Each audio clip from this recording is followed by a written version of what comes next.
Thank you, everyone. I am Councilwoman Fareed, and for the record, Council President will be late for the meeting and Council Vice President is unable to chair, so we took a voice vote, and I will be chairing this meeting until Council President joins. Happy New Year, everyone, and we will get started with an invocation. So I would like to ask Councilwoman Jones if you could please do the invocation for us. Certainly. All hearts and minds are clear. Father God, we just thank you for a new year. We thank you for this council. We thank you for this mayor that we have presiding over our city, Lord. We thank you for each and every resident, oh God, that is in our city, and each and every person that the city has brought on board to be an assistance to the city in the endeavors of the employees, Lord. We thank you for each and every employee.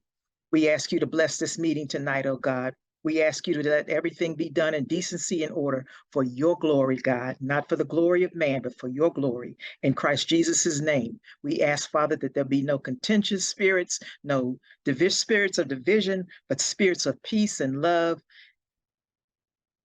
In the name of Christ Jesus, we pray. Amen. Amen. Thank you so much for that beautiful and powerful prayer, Councilwoman Jones. So we have the agenda. Council Clerk, are you able to project the agenda? I sure am. Councilman Fareed, I did want to mention before we take the roll, I don't know if you saw the email where the gentleman from Enrich is not able to join us this evening. Okay, no, I did not see that. Thank you. Okay. Mm-hmm.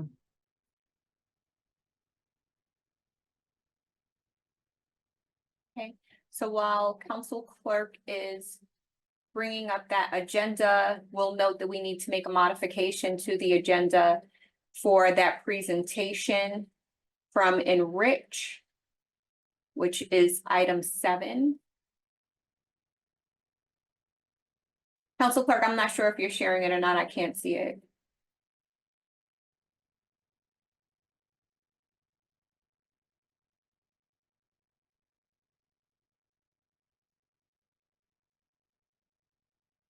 Okay, I will go ahead and share it.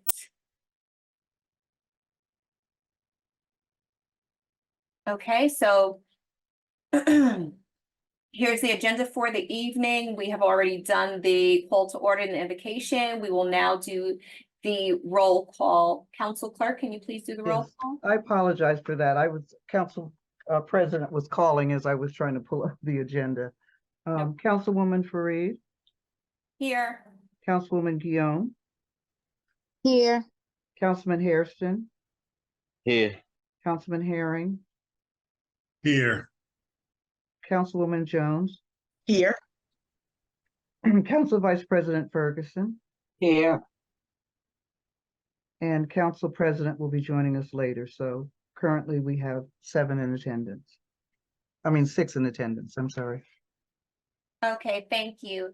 So today is the work session for the month of January. And we have our agenda as shown on the screen, and we will now have a motion to adopt the agenda. Would anyone like to make the motion to adopt the agenda? So moved. Okay. Any second? Second. Okay, just a note again on the agenda, we'll be removing item number 7, which is the presentation by Enrich. But other than that, we can take a vote on the adoption of the agenda unless we can do it by consensus.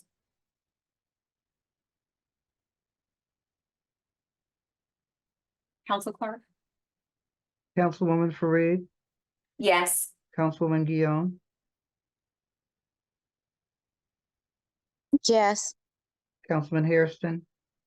Yes. Councilman Herring. Yes. Councilwoman Jones. Yes. Council Vice President Ferguson. Yes. Vote carries. Okay, thank you. So first up on our agenda is the minutes from October 25th, 2023, special regular session, October 27th, 2023, special work session, November 6th, 2023 work session, November 14th, 2023 public hearing, and the November 20th, 2023 regular session. Are there any comments on the minutes? Any discussion?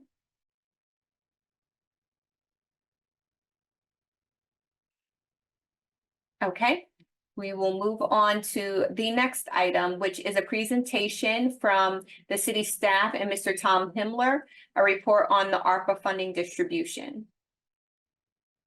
Mr. Himmler, I believe I saw you. Yes, thank you, Ms. Freed, and good evening, everyone. Welcome to 2024. Hopefully it's gotten off to a good start so far. I can share my screen if you'd like. My presentation this evening is going to be, we'll try to be stealth given the length of your work session agenda. So we'll try to be brief and hit the highlights of the presentation. And basically what we wanted to touch upon was to give you a status update on 5 of the, what we're just describing as the community benefit type programs that were funded by ARPA. You guys know these very well: the Good Samaritan Hardship Fund, Community Resilient Hardship Fund, the Intergenerational Poverty Relief Fund, the assistance to the Housing Authority of Glenarden, and the Homeowners Association Assistance Program. And then we also wanted to just bring to your attention an update that U.S. Treasury put out regarding the state local fiscal recovery funds in November that deals specifically with the obligation and the deadline that's coming at the end of this calendar year.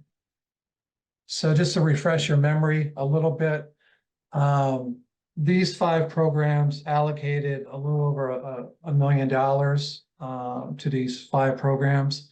That accounted for roughly 24% of the city's state local fiscal recovery fund a grant award that the city received. As you recall, the city was allocated in total about $4.3 million. So roughly 24% of those funds have been allocated to these 5 programs. 4 of the 5 programs remain active, and active meaning they're accepting applications. Our firm's reviewing and processing the applications with recommendations through the city manager and the treasurer and the city manager staff. Some of them have projects that have commenced, and a few others we're waiting for additional information. The Good Samaritan Hardship Fund program, as you know, closed after awarding all $300,000 of funds. So that's just a quick summary. We're going to talk a little bit about each of the programs individually as we move forward. The Good Samaritan Hardship Fund program, again, as you recall, was a very successful and very much appreciated program by the households in the city. 86 households were actually assisted by the program with an average award of almost $3,500. About 81% of the funds were distributed to households with 3 persons or greater living in the same household. Of the 94 applications, only 5 were rejected because they had a household income exceeding the program limits, and then 2 were rejected because they lived technically outside the city's limits, even though they were very close to limits, but they were unfortunately outside the city's limits. You see the breakdown by the 1 person, 2 persons, and so forth. So again, kudos to city staff and to the city council and the mayor for funding such a program, because it was very much appreciated, and we heard that throughout as we kept in constant contact with the applicants. So they greatly appreciated y'all's efforts with this program. Community Resilience Hardship Fund, as you recall, this was a program to assist small businesses and nonprofits within the city. Thus far, and this is one of the active programs the city's received 13 applications. Through the applications we reviewed for this presentation, there was 8 awards to businesses and nonprofits of $34,550. We did process another award late last week to go through city review and approval. So that's a more updated number is 9. 3 applications were rejected. 2 of those were rejected because they actually had started or opened their business after the pandemic had started and the date that was in the guidelines. And then 1 was rejected because they didn't show a negative economic impact in all their tax and financial information they submitted. As of now, there's only 1 application left with that additional 1 that was processed last week. We're waiting for additional information from this applicant so we can finish the review. They're pulling together their financial information to send to us for final review. With that 9th approval, there's actually $60,450 left, counting that 1 that was processed last week. So there's still a substantial amount of funding left, and the volume has been very inconsistent. So at some point, the city may need to actually reallocate funding out of this program to other programs in the near future, and unless the volume picks up. But it's been we haven't received too many new applications in the last month or so. The Intergenerational Poverty Relief Fund, that's one to help specific households who meet the income thresholds to do various repairs in their owner-occupied houses. We've received 6 applications to date. 4 have been approved and are going through the process for in a total of $16,000. Those are at various points of the process. 3 of them actually have been given notices to proceed so they can start on their projects. 1 other approved project, we're waiting for the grant agreement to come back from the householder so the city can sign it and then issue the notice to proceed.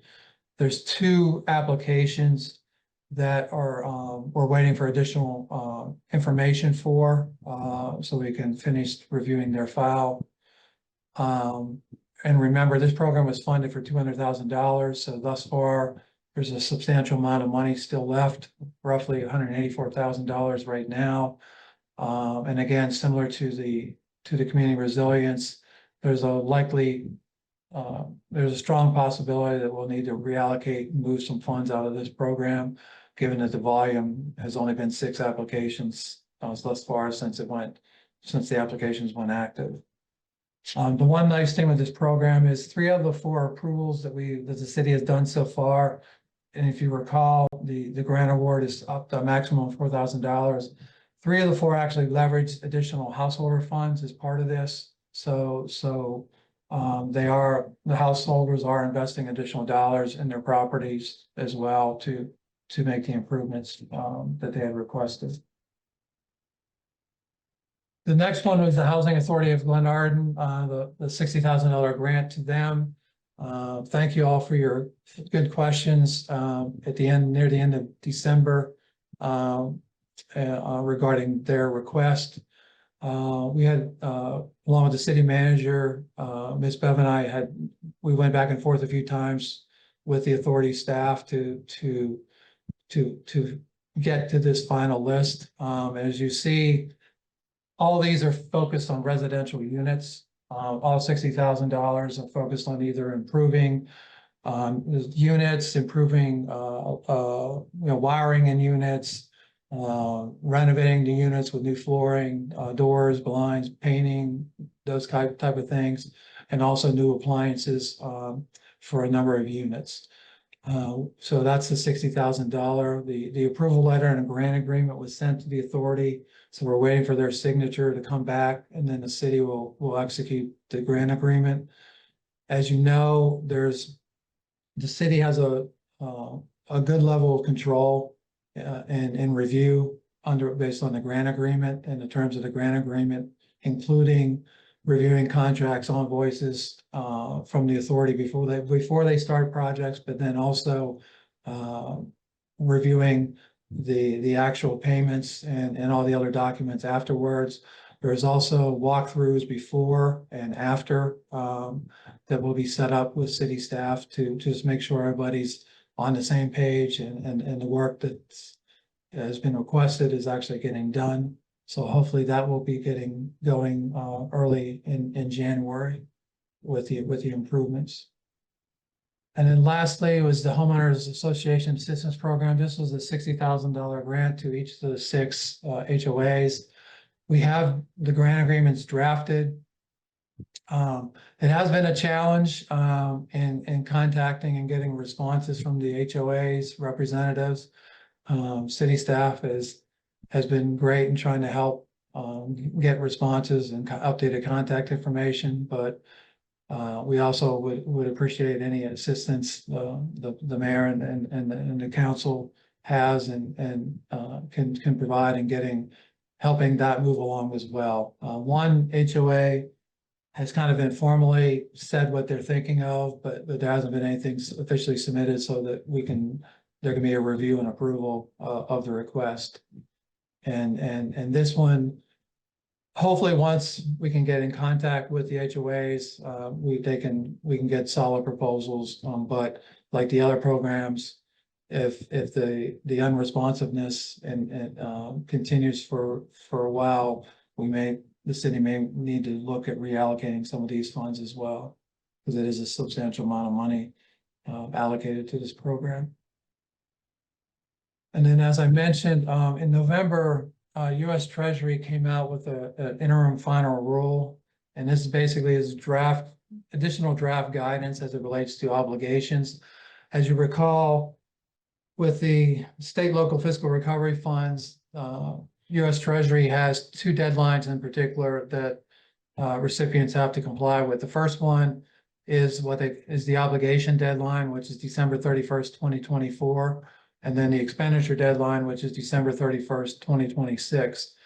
The obligation interim final rule didn't change any of those deadlines.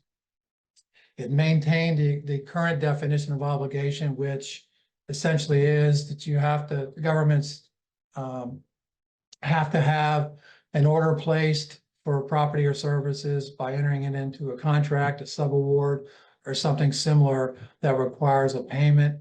That definition didn't change, but they did expand it a little bit to include costs such as a number of governments, especially large governments, have additional reporting and compliance costs that are going to go past the December 31, 2024 date.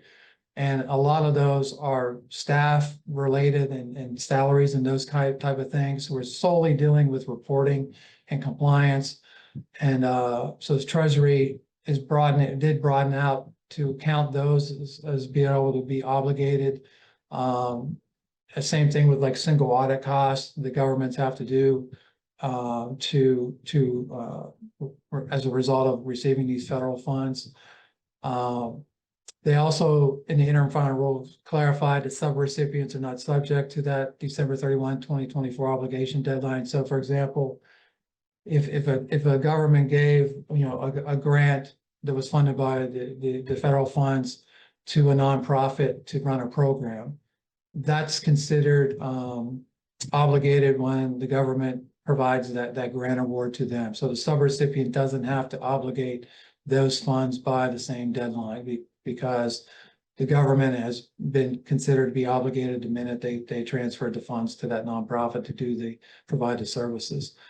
And the last one was that this goes to a key point because a lot of governments have been trying to figure out when you have a contract, for example, easiest way to describe this is if you have a contract for a project that's funded by these funds, and say, for example, you have a $500,000 contract that is approved and executed, but sometime in, say, calendar year 25, that contract comes in under budget.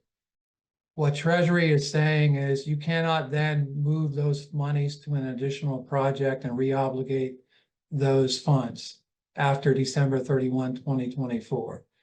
So the key is, except in very limited circumstances, which deals with like a contractor going out of business or a mutual agreement of termination of a contract, or that the contract was improperly awarded. Only under those 3 very specific category or instances could you potentially reobligate funds? So the major takeaway with this is if you have a contract, you make sure that it doesn't go under or over the contract amount, because if it's after December 31, 2024, you have very, very little flexibility to try to move that to another project or another program.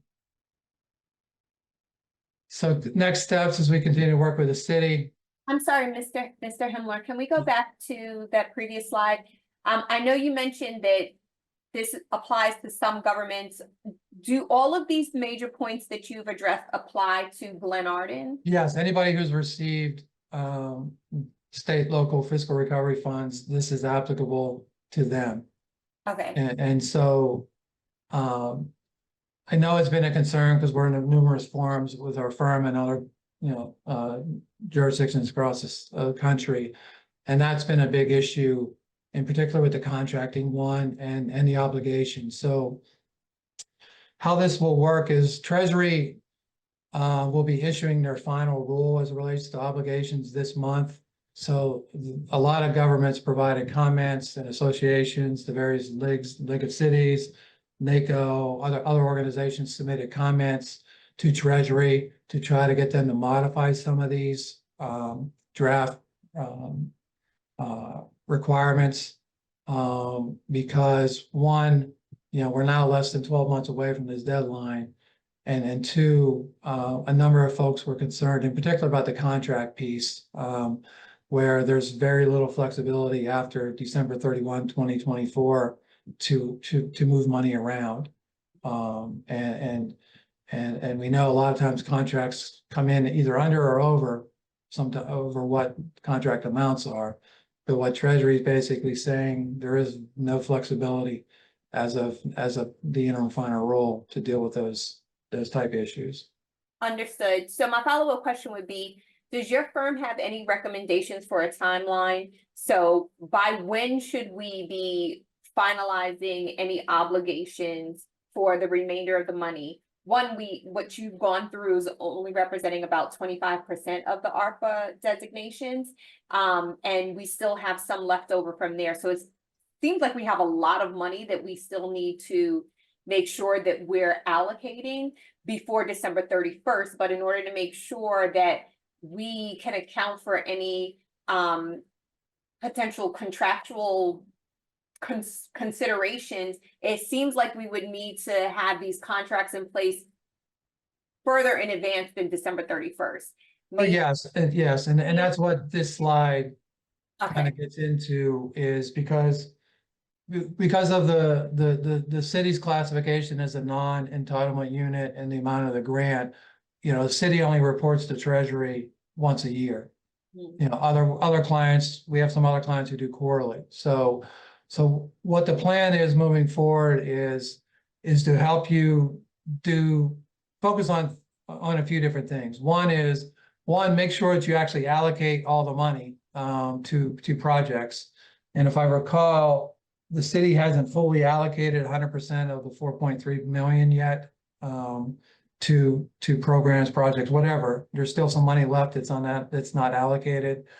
So we want to make sure that sooner rather than later, there's at least a plan to spend all 100% of the 4.3 million and some change.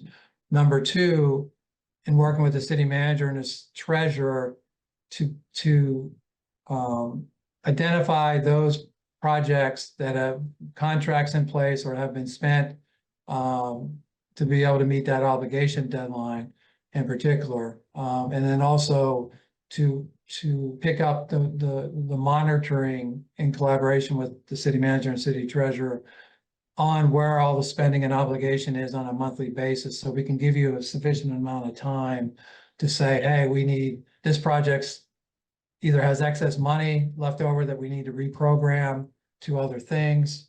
And so the tentative timeline for a lot of that will be, kind of fits nicely with your upcoming budget cycle.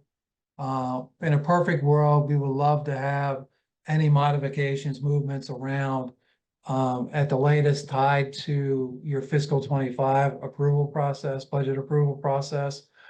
But we will always give you options, because there's, even if you're down to the wire and there's some last minute, modifications and reallocations that you may have to do, which is going to be realistic because things are going to happen near the end.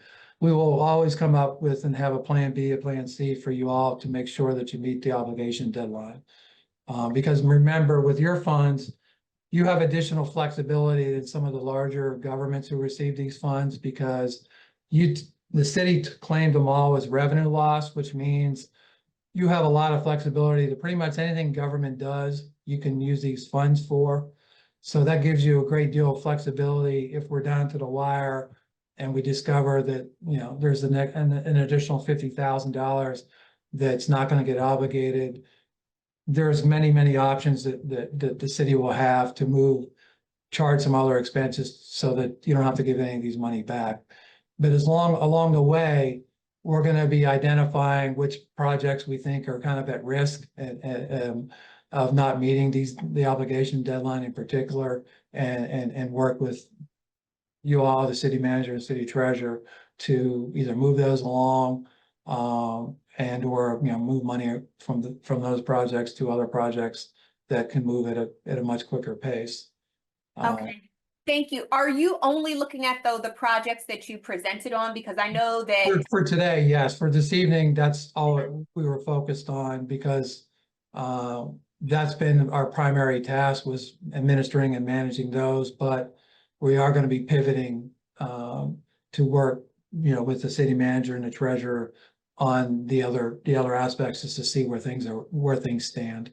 Okay, how quickly can we get a report or a dashboard that's going to show us all of the funds that have been earmarked for all of the ARPA funds that have been earmarked for projects already? How much of that money has been already spent? How much of that money is obligated, and how much is remaining? Can we get that for every single project that is designated for ARPA within the That's next part of month? the plan now, to work with the city treasurer and city manager because we don't have access to that level of detail. Obviously, we're outside firm, but to work with them to see where we stand through the end of December, in particular, from program inception to the end of December, and see where the spending is for each of the ARPA funded projects, and be able to kind of do what you said, was show, here's what we think here's what was allocated, here's what's been spent, here's what's left, and then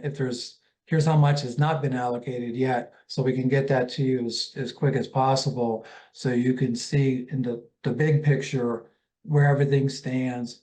And more importantly, too, to make sure that you allocate 100% of the funds, so those things that have yet to be allocated can get moving.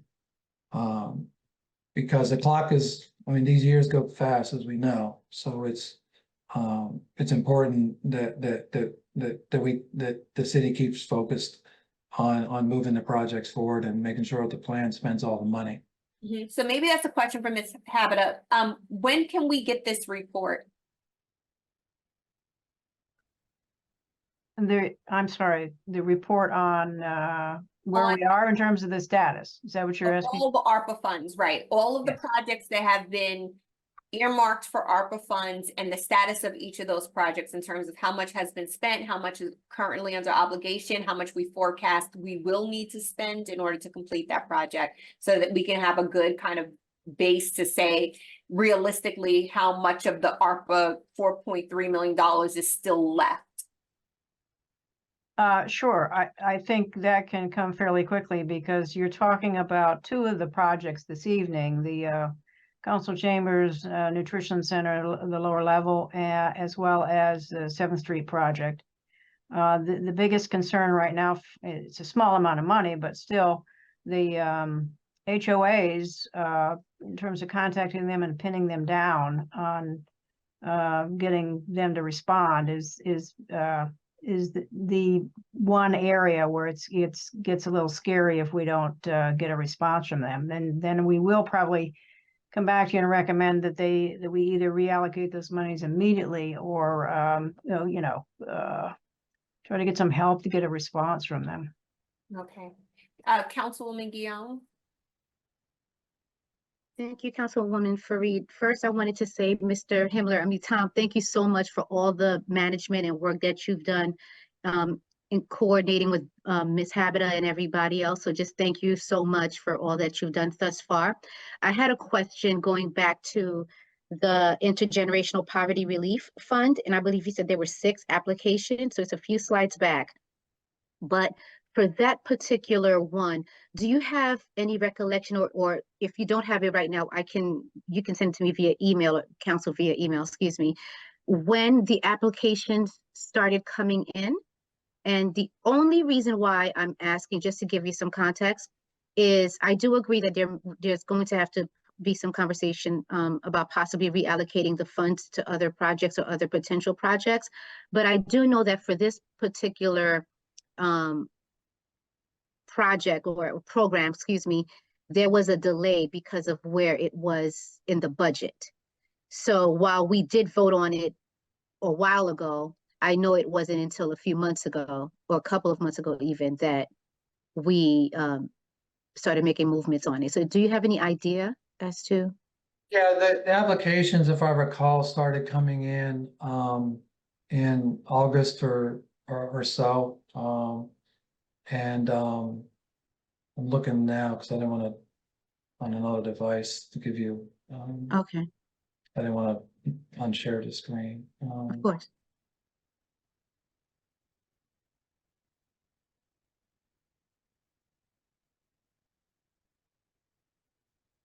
So they started coming in. The first one, which was actually came in before the program was officially launched, was July, but the real first one was early September. Got it. Okay, that was basically that was my only question. Okay, thanks. Yep. Yes, Councilwoman Fareed, yes. Sorry, did someone else have their hand up? Yes, Okay, Councilman yes. Hammond. Yes, a question with this intergenerational poverty relief fund, can we increase the, I think that, I don't know what I can't remember what the requirements are now, income requirements are? It was $4,000 was the maximum that was a household could get. But what was the household income requirement? It was basically it was federal low and moderate income. So for a 3-person household, it was around 74,000. And it was based on the income limits levels that the Fed's US Treasury had set as the threshold. Okay, but can we increase that threshold for our program? Not the income. You can always modify the program amount. Because since the program, not the income. Yeah, because the Feds had set, the Treasury had set the income requirements. Because remember, with those, it was basically set up as a presumption income level. So somebody who falls under the low and moderate income, the moderate income threshold, Treasury presumes that they were impacted by COVID.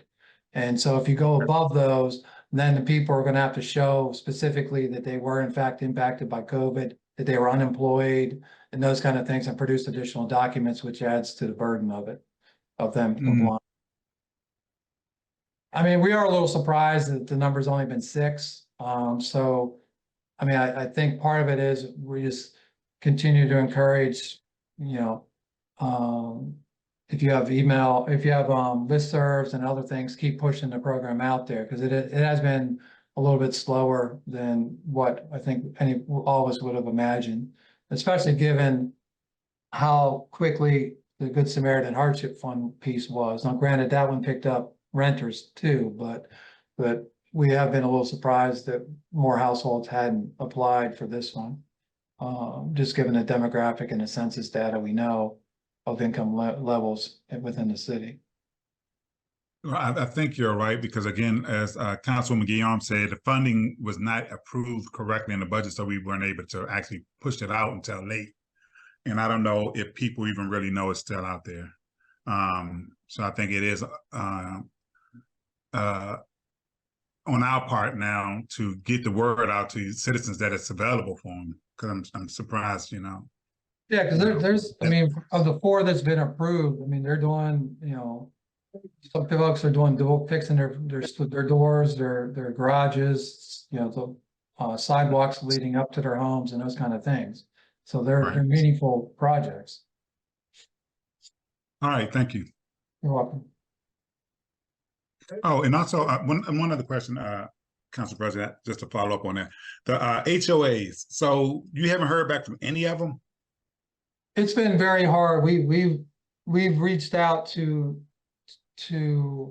one, there's been one formal letter sent to one HOA and that hasn't come back, nothing's come back to the city.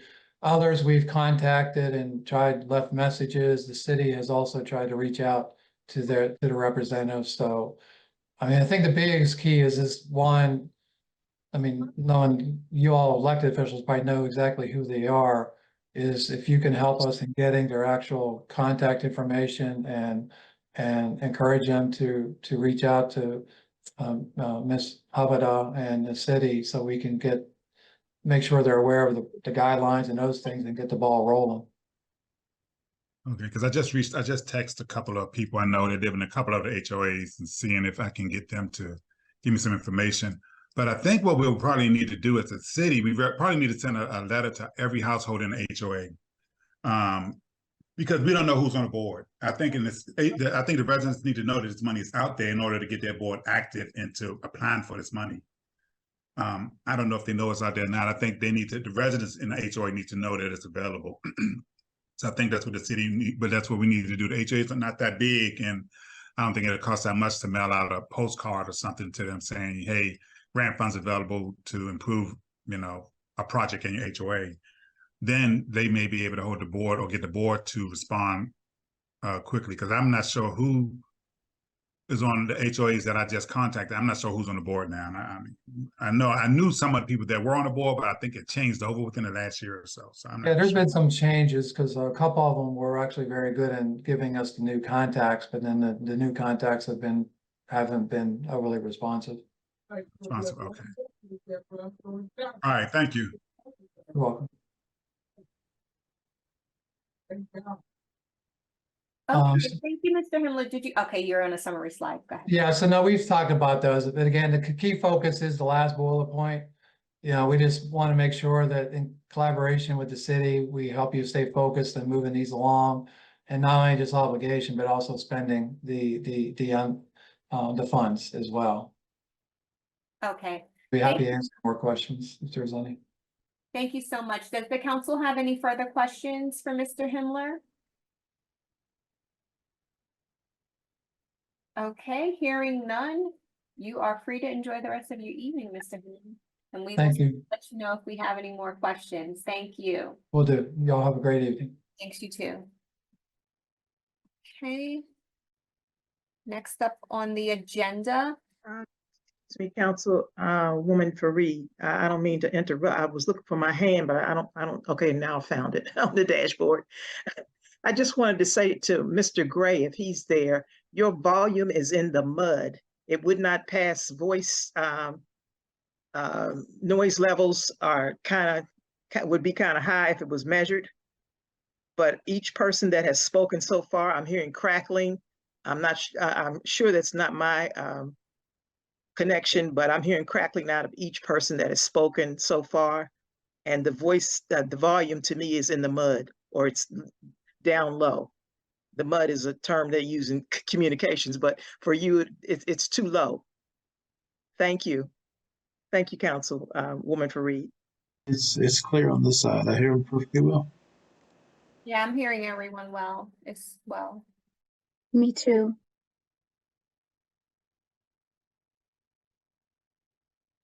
Okay, well, we will not have the presentation on Enrich this evening, but that is a great program that's coming to the city, and hopefully we will be able to have that presentation soon and inform the council and the citizens about more details on that exciting program. So next we will move into legislation, starting with Ordinance XX 2024, Code Chapter 149, vehicles and traffic, updates needed for placement of speed cameras and red light cameras. But Councilwoman Fareed, if I might, Council President is now in the meeting with us. Okay, great. So I don't know that we need to do anything formal to hand it over to Council President, but thank you for joining us, and over to you. Hey, Councilwoman Fareed. I was gonna let you keep going. But I guess I'll jump in here. So thank you very much for taking over, as I had to take care of some business and had to arrive late. So appreciate all the work that you did. And we'll just stick with what Councilwoman Fareed was doing at legislation ordinance OXX 2424. Are there any questions related to this legislation?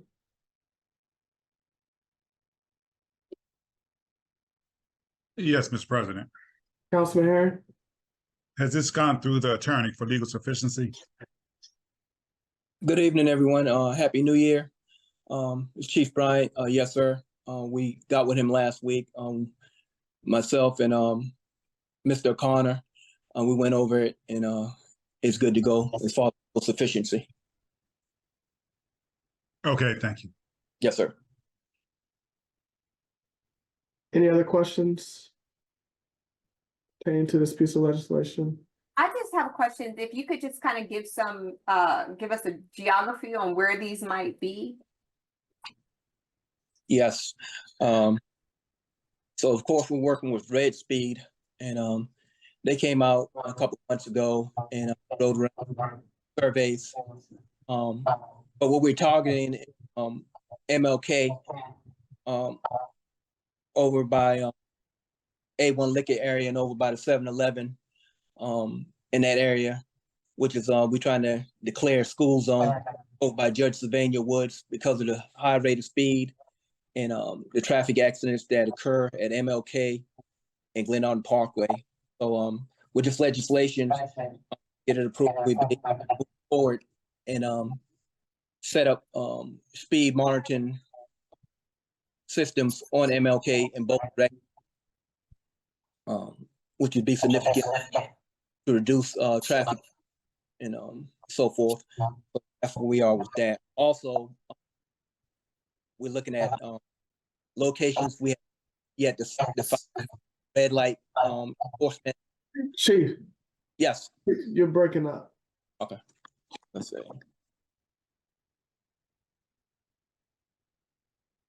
Can you hear me now? Yeah, I think it's just a volume thing. You just gotta, whatever it is, gotta be close enough to it so it doesn't break off the volume. Okay.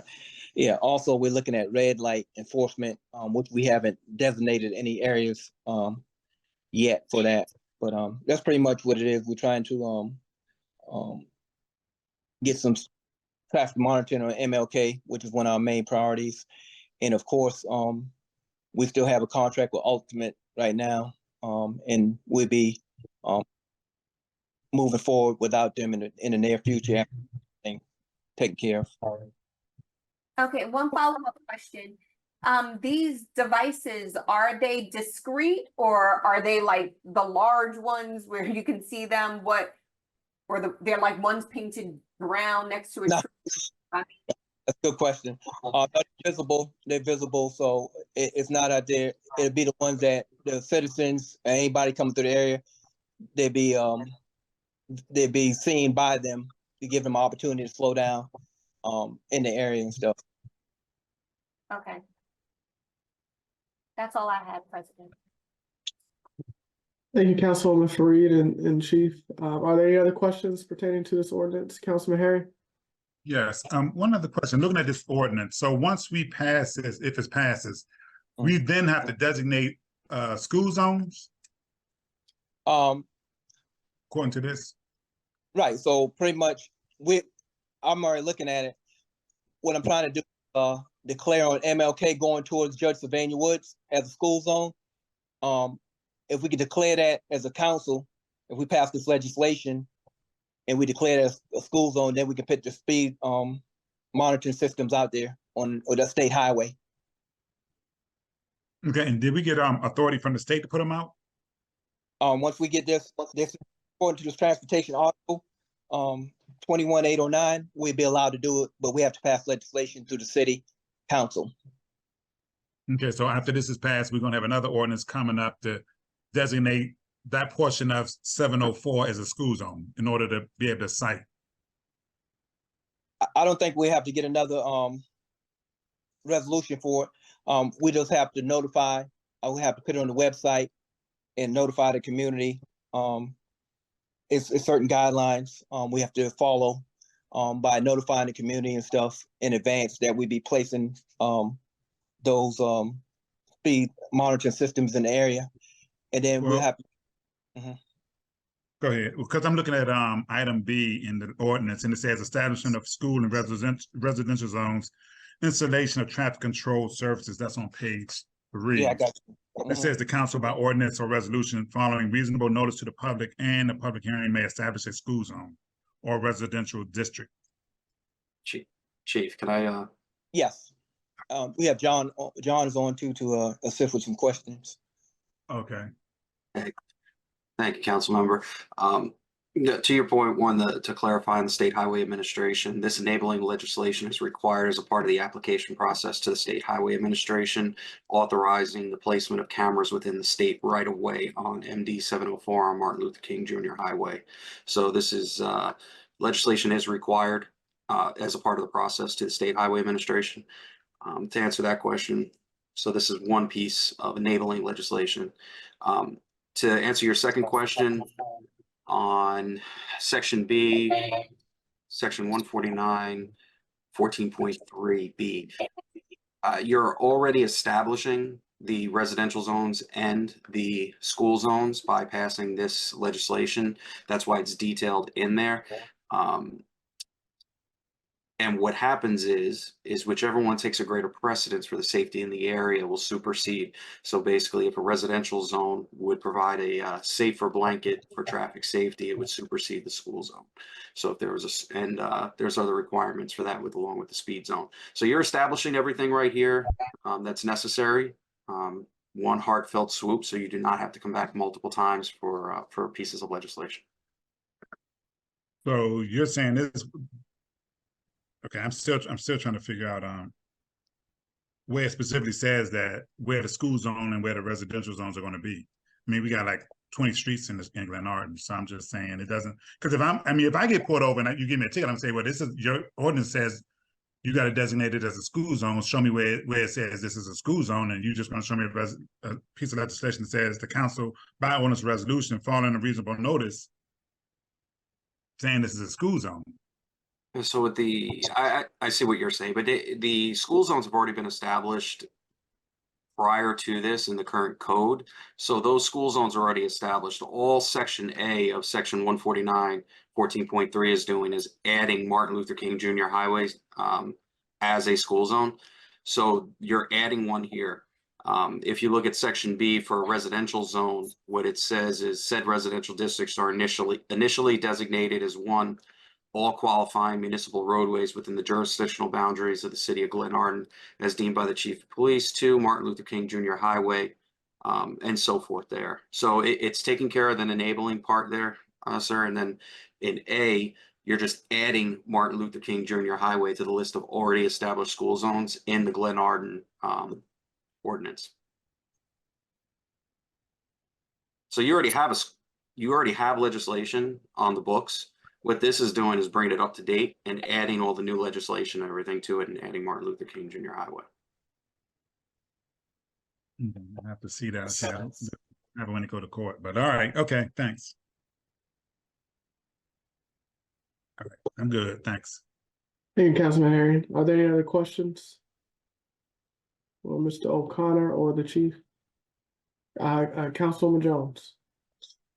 Yes, under this resolution, under the under section 2, last page, around 413, it says, and the mayor is authorized to execute a contract. Shouldn't that be the council president? for collection services. Let me take a look at that. Section 3. Yeah, that was just chief. I see what she's talking about. That's probably just a typographical from legal, so it does need to be corrected to say the council president. Okay. It should say council president. Yes. Thank you.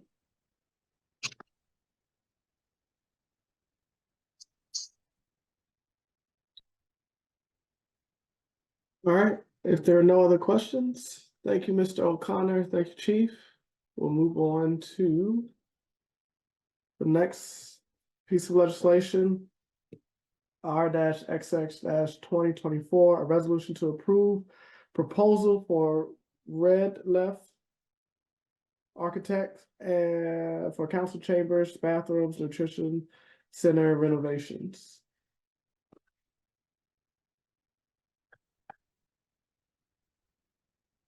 Mr. Curtis? City Manager Habita.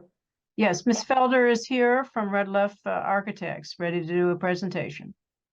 Oh, okay. on this. All right. Ms. Felder, hi, how are you doing? I'm good. How are you? Good. Good. If you have a presentation, do you need the to present on the screen or? No, I'm sorry. I thought that, are we talking about the nutrition center? Yes, we're talking about the entire downstairs. So it includes the nutrition center, the chambers, bathroom, the entire level. Yes, so we provided a proposal in order to do the architectural and design services, engineering design services for the renovation of the nutrition center, which includes the nutrition center, the council chambers, the kitchen, and also that restroom area and the fingerprint room as well. Okay. Are there any questions from council members? Yes, Council President. I have a question for Ms. Habita. I know that this particular resolution is for the work to get a proposal, but do we have in mind how much we want to spend, what we're willing to spend in that area? Are we talking $1 million, 500,000, 200,000? Like what? Yes, council has authorized in the budget 300,000 for the council chambers, and in a budget amendment just recently passed another 100,000 for the nutrition center. So a total of 400,000 for the downstairs area. Right, but that doesn't include the other areas. The other areas in terms of So in the talking about like the kitchen, the bathroom, and all that. right, the bathrooms typically aren't cheap to renovate. The fingerprint office. I think the proposal that you're going to be looking at this evening from the architect would be for her to start taking a look at that and presenting the cost proposals based on the architect's recommendations for council chambers, configuration, the cost of doing the bathrooms, the kitchen, and the nutrition center in terms of what's going to happen there with painting, with taking out the air conditioning units, dealing with any asbestos that might be present behind those air conditioning units in the window and replacing all the windows. So the architect will come up with an estimate based on what she's going to be recommending for all of that space downstairs.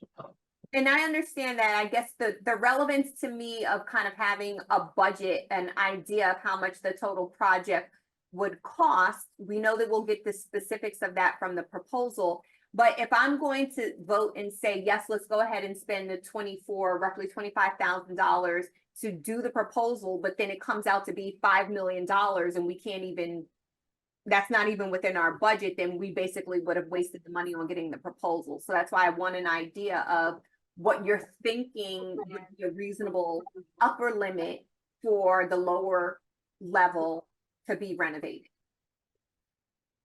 I think in terms of the nutrition center, probably Mr. Herring could answer some of those questions because we're basically looking at the painting, and, you know, the renovation of a kitchen there. And I don't have any, you know, figures for you in terms of what, beyond what was put in the budget, by budget amendment, based on, you know, the list of things to be done. Painting is not going to cost that much. When taking out the air conditioning units, is just going to be a question of dealing with asbestos, and we don't know the answer to that question yet. I think if you know, I'm going to come back to saying that it's going to be based on the wish list that we have in front of us, and what we can accomplish with 400,000, knowing that we have additional ARPA funds that if we needed to spend it in this area to finish this project, that we could do that. But I don't have an upper limit for you. I can't answer that. Okay, but you said you have a wish list. Can you share that? Sure. From you know, what's on Councilmember Herring's list for the nutrition center, you know, we're talking no carpeting and probably putting in some kind of flooring that would be, you know, easily cleanable, so that it doesn't get stains on it. We're talking about replacing the windows, painting, taking out the air conditioning units, renovating the kitchen.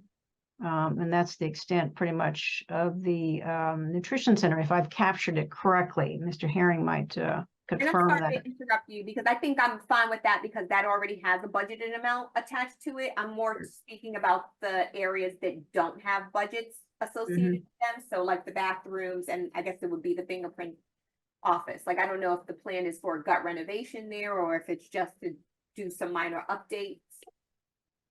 I think that Ms. Felder has got her hand up. Maybe she wants to chime in here and give us some advice on this. Yes. So what we could do is during the preliminary design phase, then I can actually do layouts and assign some budget costs to those areas so that we know exactly what we need to do. So like, for instance, the existing men's and women's restroom there aren't ADA accessible by today's standards. So we were looking at what we can do to be able to maybe capture some more space, reconfigure the space somewhat so that we can get an ADA compliant stall and all of the clearances that we need within both of those areas. We don't know the extent of the work at this point, but our proposal covers doing like a preliminary design phase for that, so that we can try to determine exactly what needs to be done and what those costs would be. Okay, thank you. Councilwoman Jones, I saw your hand. Was it an old hand? No, it was a new hand, but Ms. Felder answered the question. Ms. Habita asked Ms. Felder, and Ms. Felder answered the question. Okay, thank you. Thank you. Councilman Harry? Yes, so I guess with this piece of legislation, this is just to retain the architect services. Is that what this is? Yes. Basically, just to retain the services. Okay. Because again, when we come down to the actual proposals for the nutrition site and a council site and whatever, I think they need to be separate proposals. I think the nutrition center is not going to take the time that it's going to take for the council section, and we're working with two separate budgets, and I don't want to get the nutrition center to get lost in the budget in the development process for the council side. So I just think that we need to look at that and make sure that when the proposal comes for the nutrition center, that it's separate, especially since it has a separate budget. I just wanted to make that statement. All right, thank you. Thank you, Councilman Harry. Are there any other questions or comments related to this piece of legislation? Hearing none, we'll move on to, Ms. Felder, thank you. Appreciate you joining our meeting. And Ms. Habita, thank you as well. All right, moving on to resolution R -09-2024, resolution to provide a property tax rebate to Glenarden homeowners. Are there any questions or comments related to this piece of legislation?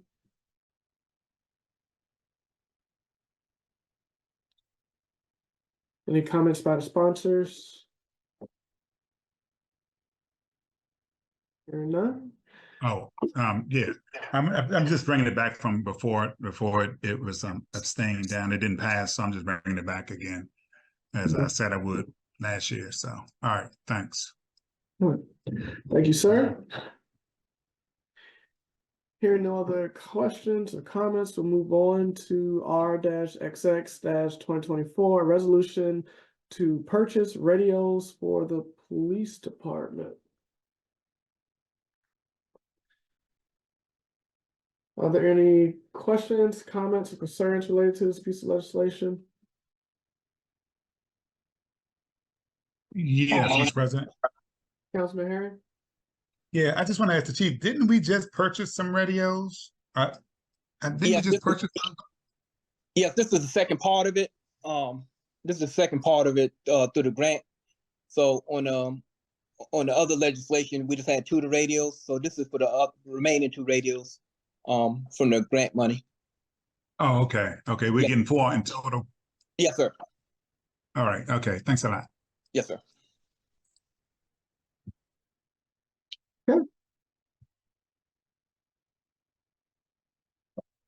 Hearing no other comments, I will move on to a resolution to retrofit sidewalks through the city of Glenarden.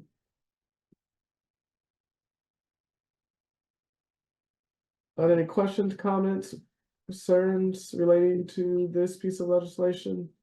The sponsors are Erica Freed and co-sponsored Councilman Harry.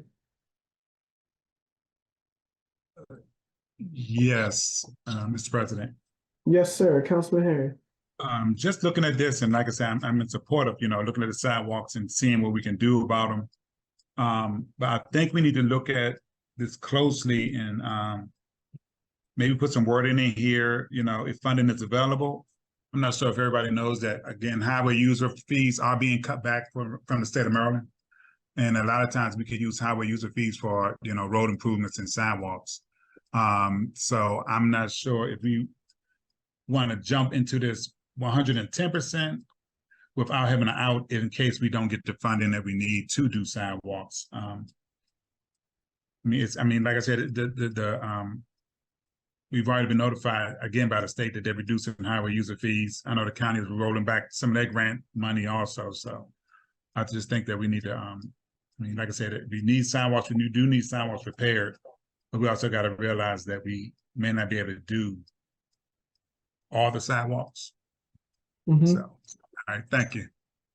And so you want to add funding is available to. Yeah, we got to, I don't want to, jeopardize the city's budget on sidewalks. If we can't fund them, we can't fund them. Again, like I said, I'm just looking at what the state is saying, because we've been getting a good amount of money from highway user fee these last couple of years, and the last time they cut it back, the city only got like $25,000. So I'm just saying, we just gotta, and I think a lot of the highway user fees could be used to do these sidewalks. So it's just something we need to look at. That's if Councilwoman Fareed is in agreement with that. Yeah, so Councilman Herring, I think you're right. I think I was hoping that what we could do with the passage of this legislation would be, this is more the expression of the intent of the council to go ahead and move forward with this, but I do think we would need some sort of project plan put together with phasing, identifying where in the city would be the most priority areas, sidewalks, and then work from that to determine what funding there is. I think with the conversation we had with Mr. Himmler regarding excess ARPA funding that we need to mark by the end of this year, there may be an opportunity to use some money for maybe a first phase of this project. So I do agree with you. We can add some more detail. I think we can just discuss how we do that. Either we can pass this particular piece of legislation as the expression of intent for the city council, and then we move forward with a project plan. And then as we look to execute the different phases of that project plan, we introduce additional resolutions that will address those specific areas, the work to be done, the timing, and the funding that's required for those different phases. That would be my recommendation for how we move forward on it. Yeah, Mr. President, man. Yeah, go ahead. Oh, I just don't want us to get locked in because again, the charter is quite clear that the code is quite clear that the resident is actually responsible for the sidewalks in the city of Glenarden, not the city. So we're doing something but the city can take that responsibility on if it so chooses. And I just don't want the citizens to think that, again, I understand what you're saying. We can do it now, or we can do it later when we decide to get the assessment and say, okay, it's going to cost us this much money, and we would do these streets if funding is available. So either way, as long as that language is somewhere in there, that it doesn't lock us into doing these sidewalks if we don't have the money to do them. And citizens not expecting them to get done because, again, it is the responsibility of the citizens to do the sidewalks. The city can take on that responsibility if it so chooses. But, I just want to make sure that could be a very expensive process because I've been watching the sidewalks and some of them do need to be replaced and some of them need to be completely repaired. All right, thank you. Councilwoman Jones? Thank you, Council President. May I also recommend with this piece of legislation where the sidewalks need to be repaired? I understand some of them are concrete, they would stay concrete, but in areas where it's been identified where we could put in new sidewalks, could we use the asphalt sidewalks like they have over in the Bulk Hill community? Because the asphalt sidewalks are a little larger, and this piece of legislation talks about in line 24, it wants to encourage walking, and walking on the asphalt is a little easier on the knees than it is walking on the concrete. Can we also identify areas that we could put those in especially in the new areas where you're going to put a whole new, maybe if you're going to, for example, if you were going to redo Tyrol Drive and put sidewalks in, put sidewalking in would be the asphalt instead of the concrete, which concrete is still an asphalt, but it's a lot more easier on the knees. Mm-hmm. Yes, and Councilwoman Jones, to that point, line 54 talks about us being able to explore sustainable, environmentally friendly materials and construction practices for the building of those sidewalks. So I think that's where we would factor in what you just talked about to make sure we're considering that. And one point that I did want to piggyback on that you raised is that this particular resolution is not just for the repair of existing sidewalks, but also for the installation of sidewalks where there are none. So we know in the city that there are places where the grass goes from the curb up to, the front of the house, and there's no sidewalks. People have to walk in the street. And maybe at the time that these communities were developed, that was a good idea. But now, given the expansion of our city and the way the people are traversing, it's making it more difficult for them and putting people at risk, particularly school children who are walking to school and needing to walk in the middle of the street in order to do that. So this would address both of those types of projects. So again, my recommendation would be that we pass this legislation as, again, the expression of intent for us to take this on as a project, and then we go the proper routes of organizing a project with the different phases. And maybe we prioritize those phases based upon what's the lower hanging fruit, maybe just the repairs of the sidewalks, and then move on to the larger phases, which would include the actual installation of new sidewalks. Because that's a lot more of an involved process. Thank you, Councilwoman Fareed. You're welcome.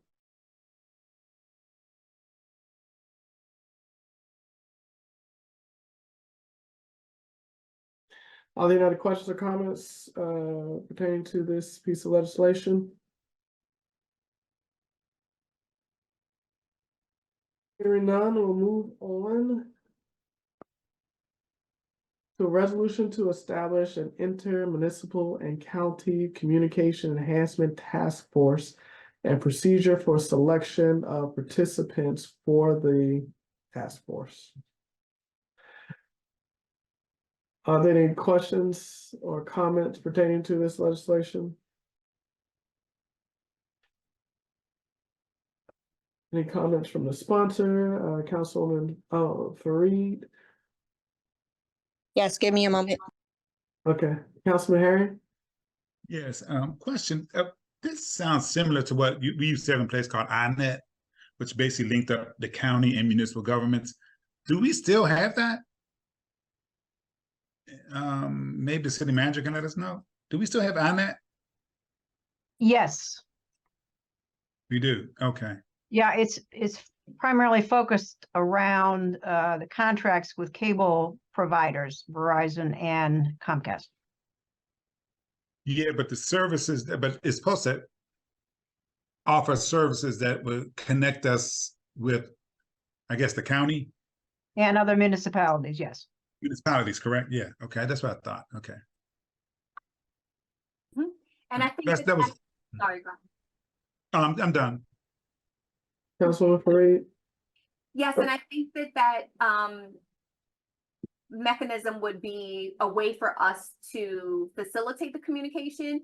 The objective of this particular legislation is to establish a community voice so that when we are faced with development issues that are impacting our community, we can collectively come together and have those types of discussions, preferably before decisions are made, so that we are very clear with our elected officials up and down the chain on what we desire to have in our community. In particular, there is a piece of legislation at the General Assembly level that will be introduced by Delegate Tiffany Alston that is bringing forward the voice of the citizens, and that it is allowing for citizens to put together kind of a dissension package and requirements when 25% of the citizens impacted in the area within 2-mile radius disagree with the development. And we want to make sure that we have a mechanism to be able to gather the voices and identify requirements for the developers to meet when we have those situations where we've had a 25% dissension. We've experienced that with a number of developments recently, and just this task force would allow us to be prepared to address these concerns in a more formalized manner, and making sure that we are really having our voices heard, not just as the individual municipality, but the HOAs, the different civic associations, and others who are interested in making sure that their concerns are being voiced. Thank you, Councilwoman Fareed. Are there any other questions, comments? Yes, Mr. President. Councilman Harry? So I guess I just want to get clarification. So it's going to be a task force of who? Elected officials, citizens, and other municipal officials? Yeah, so it's recommended, but not limited to, representatives from neighboring municipalities, Prince George's County, county officials, urban planners, business leaders, community representatives, and other relevant stakeholders. The determination of who will be represented on the task force will lie with the City of Glenarden City Council. And so that's lines 29 through 35. Okay. I mean, I see where we're trying to go so that we won't miss out. But I guess the bottom line would be, notifications, timely notifications, and timely notification to the council from, administration when they get notices, when they come in. And I think that's that'd probably be our biggest issue. Because again, if we have this task force and we get the information late, that seems to be the issue. We always get the information late, and then we're running around like chickens with our head cut off, trying to, address the issue at hand. Then it's an emergency, instead of us having to, getting it earlier on. But okay. I mean, I just was trying to understand where we were going with this. How big are you expecting this task force to be? I don't think it should be so big that we can't really operate, but it should be big enough that people who are consistently impacted are involved. So if we're talking about things that are within a 2-mile radius of the City of Glenarden, I would start with first the City of Glenarden. So the council, any of the HOAs, representatives, the Glenarden Housing Authority, any voices that can speak for a large number of our population, I would say should be the core of the task force.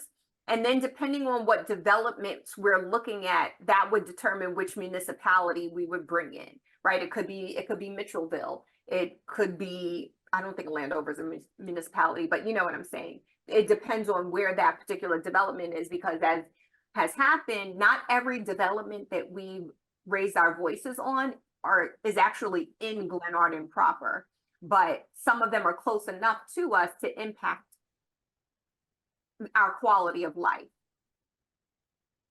So All I right, thank you. think we should have sort of a core team and then bring in others as are relevant for specific topics that are being discussed. But I definitely think that this is an opportunity for us to engage with the businesses within Glenarden, because I think it's really important for us to make sure that we understand, particularly, you know, where we have businesses that are being introduced that are potentially competitors to the anchor stores that we have here in the city, and making sure that we understand the impact of that so that we can adequately voice our concerns with that. And then conversely, it's not always necessarily that we're protesting something, but rather gathering our collective voices to say what we desire to see and hope to influence and drive the decisions that are made at the planning level.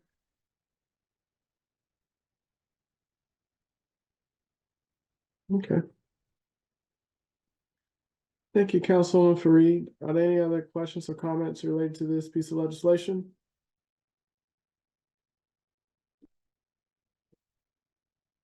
Hearing none, we'll move on. Next and last is a resolution to authorize an agreement with Lexipol to implement police training and procedures.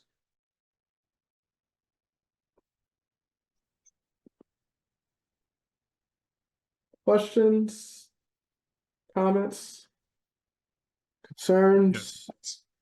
Yes. Councilmember Harry.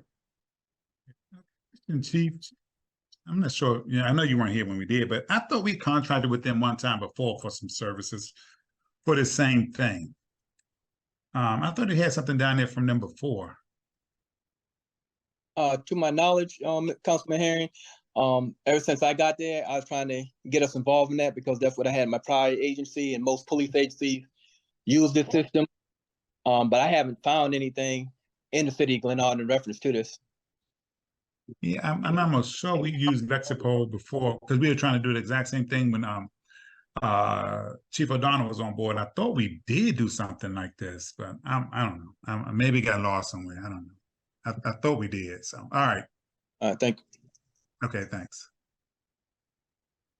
All right. Any other comments, questions?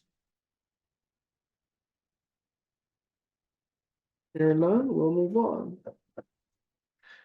to administrative reports.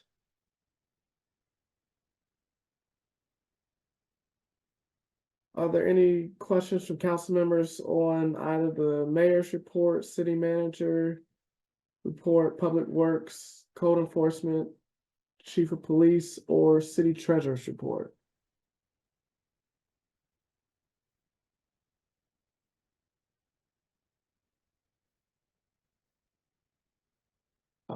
Council Vice President Ferguson. Yes, good evening. I have two questions to the Mayor Cross. It's on her third page under mayoral proclamation and other actions on the let me see, 1, 2, 3, 4, 5, and 6. You spoke of some Mayor Cross, you spoke of some letters, a letter to the council, county council, and also to Senator Benson. Could you expound on those letters exactly? I mean, you do have on there like letter, county council regarding development legislation reviews regarding inner city Glenarden. Exactly what is that? And did the letter, were the requests? Yes, thank you, Councilwoman Ferguson. We did send a letter. I did send a letter over to County Councilwoman Ivy relative also to the amount of development and the structure architecturally, the design that's happening from the county council legislation that affords building and construction within the city limits of the city of Glenarden. Now, what we have acknowledged that on Glenarden Parkway, particularly, there's been expansive amount of development that's been happening that the city council may have gotten like one inkling of opportunity to respond, but it wasn't bought like before a council meeting, or it wasn't bought into an environment where we can truly assess and support the citizens in that regard. So I did write a letter to County Councilwoman Ivy regarding the legislation that's out of the county council that particularly allows for inner city development, as long as DPI and other design plans that are sent through the development process there that the county has established meets their development process. But it doesn't necessarily meet the aesthetics of the city of Glenarden, and particularly with the amount of land mass in the city of Glenarden, we have to be careful with that. Now, relative to Senator Benson called a meeting with me on a development that the municipality is looking at across the city. And we had a strategic communication discussion there at the municipal center about some developments that can help critically with our youth and community services and community protection. Now, we talked about this relative to the police department that we're trying to build, and other like things that the city needs. One being a youth center, one being an evolution of the municipal center itself. As you know, it's no secret, the municipal center is aging. And as we're looking at developing a nutrition center, the council chambers, there are other structurally, as the city grows, that we need to address as well with a new building. Now, we talked about public safety and some of the criteria that's been put in place for helping public safety get funded from the governor's house all the way down. But that's pretty much the extent of our discussion. But that was a meeting called by the senator herself, which she and I had a very good conversation on the city and some works that can help at the new legislative kickoff session. Thank you. A follow-up on that, Mayor Cross, would you mind sharing those letters with the council? Yes, you were copied on them. I'll read forward. Thank you. Well, yeah, if you sent it from another, from an outside source, I never, at least I never received a copy of it. So, are there any other questions?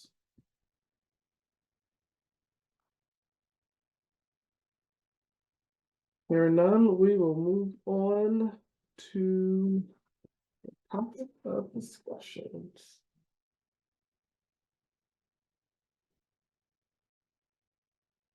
First up is,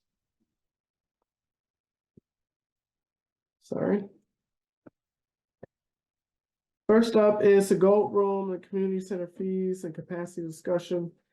Council, if you remember, I sent the email out.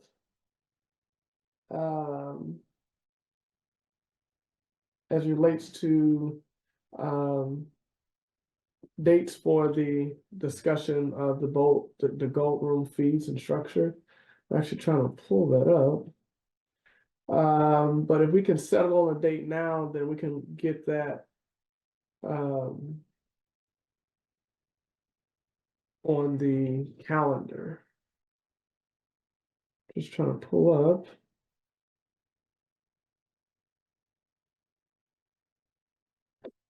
For some reason, it's not pulling up.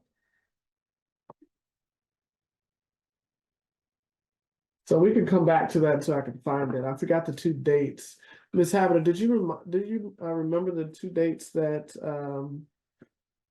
Ms. Bunn had for the discussion?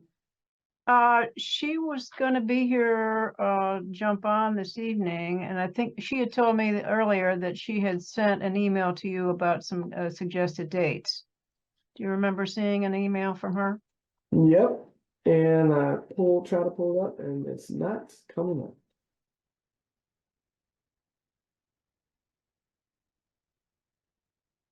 Council President, she's across the hall. Found it. Found You it. found it? Found it. Okay. So the dates were January 16th, 17th, 23rd, and the 24th. They would like this to be in person, so we'll meet in the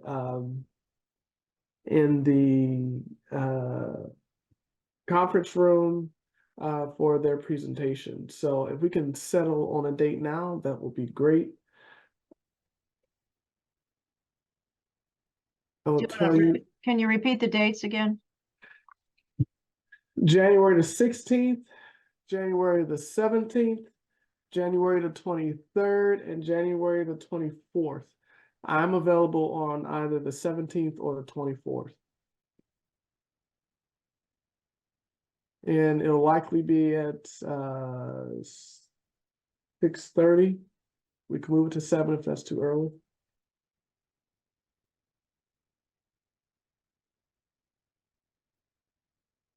Any opposition to the 23rd? Okay. I think I responded that the only date I could do is the 17th. Oh.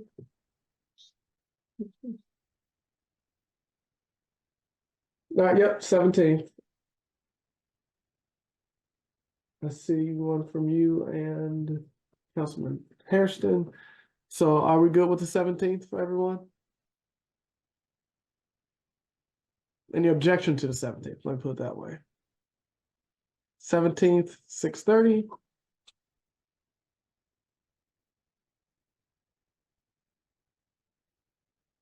All right, move on. Black History event. Councilmember Harry.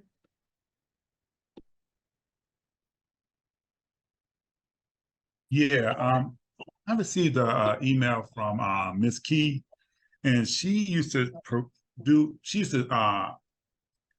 do a lot of the events in the city, Glenarden events, Black History being one of them, Martin Luther King breakfast and all of that. And she was inquiring about doing a Black History event. And she had a basic outline on what she wanted to do, and it was going to incorporate the council members also participating in it. So I just want to get the council's buy-in on that before I reach back out to her to see if we can do it. Let me see something right quick.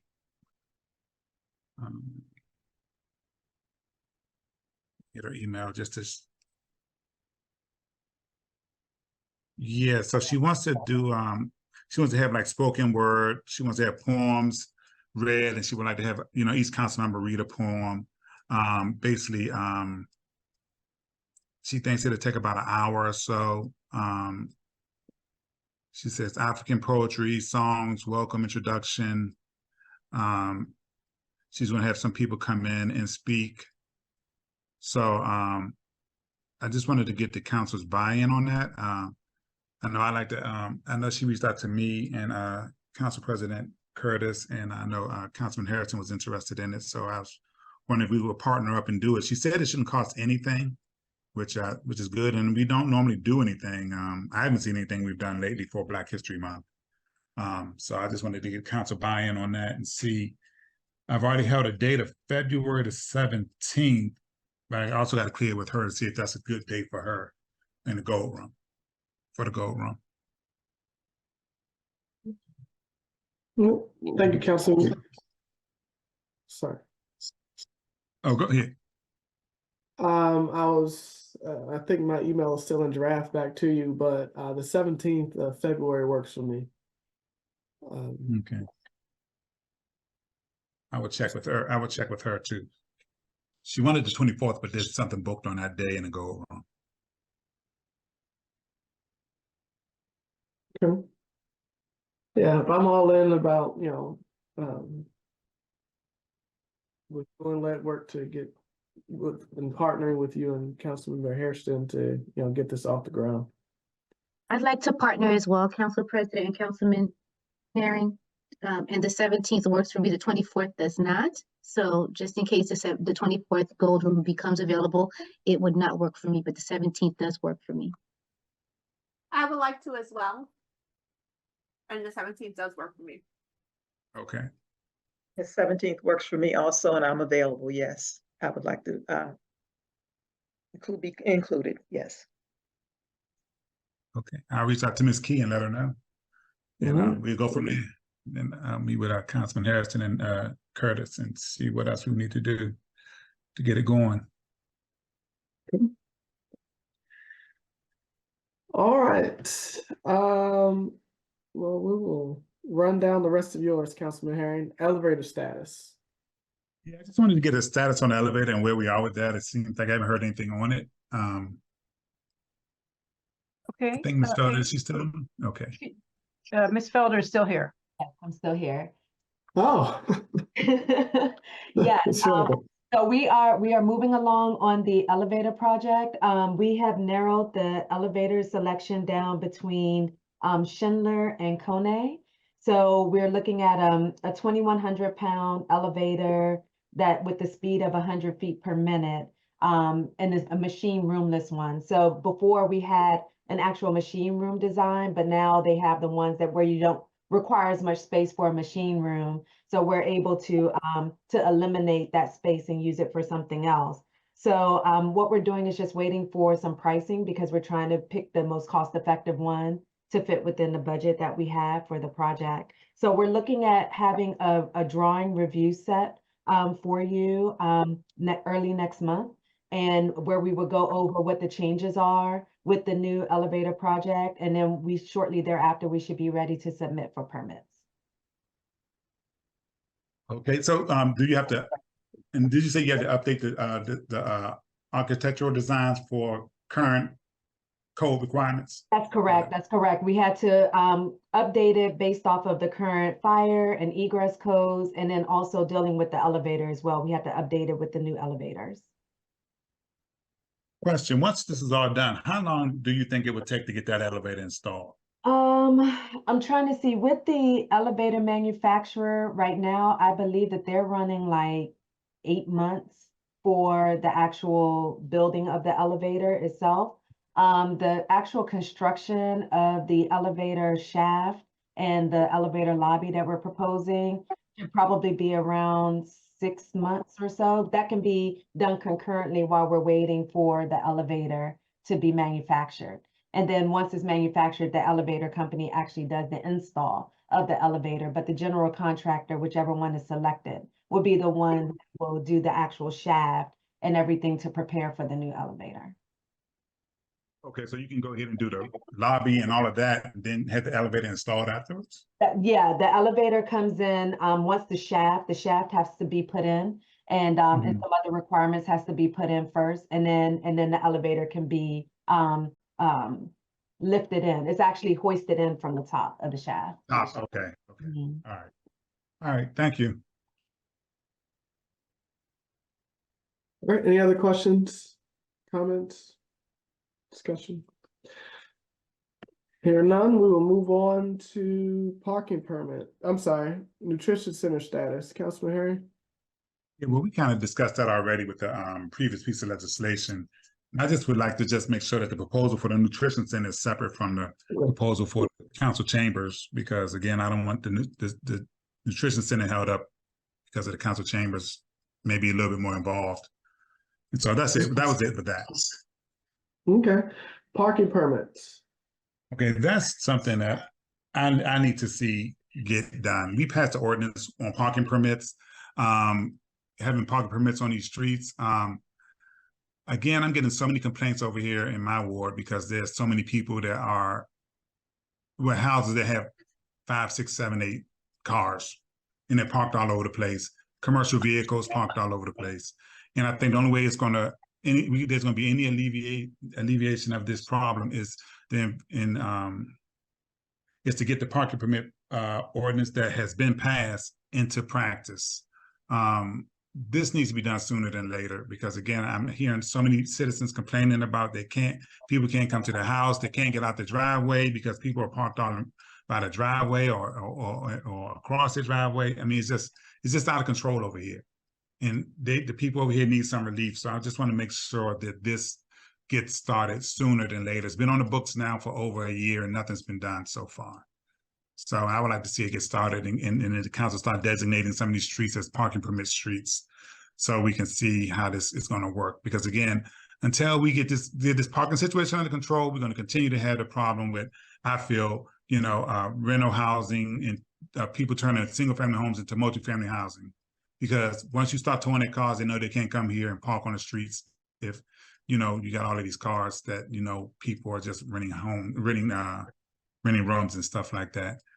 Or subdividing these houses, these split levels over here, they're subdividing them into multifamily homes, which is a violation of the residential code over here. So I just want to see that get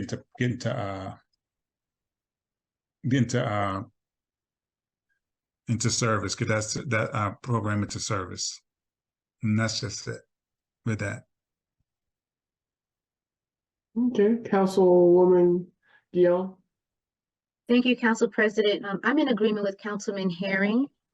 I will say, however, and this is something that I had said for something else, but I will say that I think that one of the things that the trap that we fall into is we'll say, we want to get something done, but we don't have like a time limit established. So Councilman Herring, would it be okay if you were to say, like, I'd like to see this done by this quarter, by March, you know what I mean? Like something like that, as opposed to saying, I'd like for us to get it started without establishing when that could be. Make sense? Yeah, I mean, my thing is 60 days actually, because I think that we need to, we don't have to order permits. We have to figure out a permitting process that people can put in their cars, because they will have a parking permit that will be reflected in their cars. We have to contract with a tow company to tow the cars.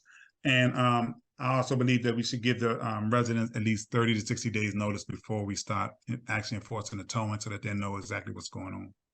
So to get it in place, I think we need 60 days, we should be ready to go.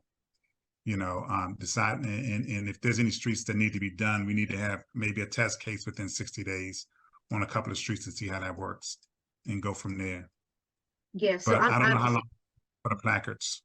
Yeah, I was gonna say I'm fine with it, and so the administration now hears what we're saying, and hopefully they'll, if there's anything that needs to be done that doesn't meet that timeline, they'll keep us abreast. But that's what I was basically raising my hand for. So thank you. Councilwoman Jones. Thank you, Council President. My question is going to be, I agree with both Councilwoman Guillaume and Councilman Herring, but my question is going to be enforcement, because even this weekend that we had the long weekends, both Christmas and New Year's, I mean, I've seen some parking. I've seen in fact, I have pictures also of commercial vehicles parked in the city on Friday night all through Monday morning. I was hoping that they would stay until today so that code enforcement will be able to view these vehicles. What are we going to do about enforcement, even if we get the parking stickers, and when we have long weekends, holiday weekends, in the evenings from a certain time? How are we going to do enforcement? Because that's when we actually have these issues. Like Friday night, I saw 2 areas where persons were working on vehicles, not changing a tire but doing, like, to me, they had them up on stilts.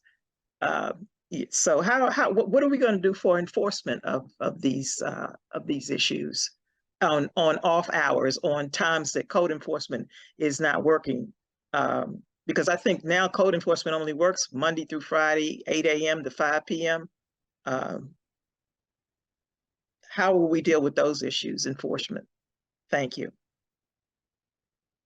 Mr. President, may I? Yes, sir. Well, I think with the parking permit program, again, the enforcement action will be the tow company, because we don't have to pay the tow company. We just let them know, could you ride through the city on these days, especially like you say on weekends? And if there's a car parked on the street that doesn't have a permit, it gets towed. If there's a commercial vehicle on the street that's parked on a commercial vehicle parked on the street, it gets towed. And I think that's what the enforcement that's going to need. Once I think enough cars get towed, people are going to realize they can't park on the streets any longer. I don't think they're going to sacrifice their family car to park their commercial vehicle in a driveway. And I think that may help get some of the commercial vehicles out of the city. I still think we need to pass a commercial vehicle law. I mean, we have one in place, but it isn't, it's too reflective of the state law, and that's where we run into problems when what the state considers a commercial vehicle versus what we're trying to do. But I think enforcement will come down to the tow company, because the tow company can come through at any time and tow any car that does not have a permit in this window. And you know, it's up to the homeowner, and we pay absolutely nothing. You know, the tow company will charge the owner of the car to get the car back, and we don't have to pay any. There's no fee charged to us. We just gotta get a good tow company to enforce. I mean, to come around and just, you know, enforce the the parking permit process. But I mean, I do agree with you. I mean, this weekend it was crazy. It was absolutely crazy. I mean, vehicles were parked all over the place. Commercial vehicles are like just running rampant throughout the community. You know, so I think this may be one way to solve that problem. Because again, I mean, just today I saw somebody with a Michael's repair truck back it up in his driveway, pulled his car out of his driveway, parked it on the street, got his truck in the driveway from Michael's, and he got 2 other cars parked on the street. So, you know, that's a problem. Yeah, most of the infractions that I saw this weekend were in Ward 1, Councilman Herring, and one of them, what really took me to another level, was this: someone had a tow truck, one of the flatbed tow trucks, the long ones, parked at Hayes Street and Johnson, and right there at the corner where the barbershop is. And I'm like, how do you take up that many parking spaces to park this thing? So, right. Yeah, thank you. Okay. All right, thank you. You're still up, Councilman Bahari. Last Okay. one is event planning. Event planning. This one kind of really bothered me because, again, and this is actually a question for the council and administration and also the mayor, because again, what was done with that Polar Express was ridiculous. I cannot believe that, Mayor, that you put out this advertisement for this event, and a week before the event, you said you didn't want to have nothing to do with it. And you said that publicly. You didn't want to have nothing to do with this event. Take your name off of everything. Take your face off of everything. Don't use your seal, all of that stuff, and left it in the administration's hands to deal with. And they had to scramble within a week to pull together something. And then you come to the event like it's nothing, like nothing happened. And I don't think it's fair to administration to sit there and you sit here and plan all these events and then at the last minute back out of them. That is not fair to them. It is not fair to the council. It isn't fair to the citizens that registered for the event. There was no way in the world that that event could have been canceled after people registered online through Eventbrite. You know, so I'd like to know what are we going to do with the remaining events and administration budget, because I don't think it's fair for administration to have to be saddled down with all of these events when the mayor wanted to have them. We put funding in the budget for these events, and then you get in your feelings and back out of it and say, I don't want to have nothing to do with it, like you did with the Polar Express. So, Thank you. Sure. Thank you so much. Now, Councilman Herring, we're going to make a lot of corrections to your statement.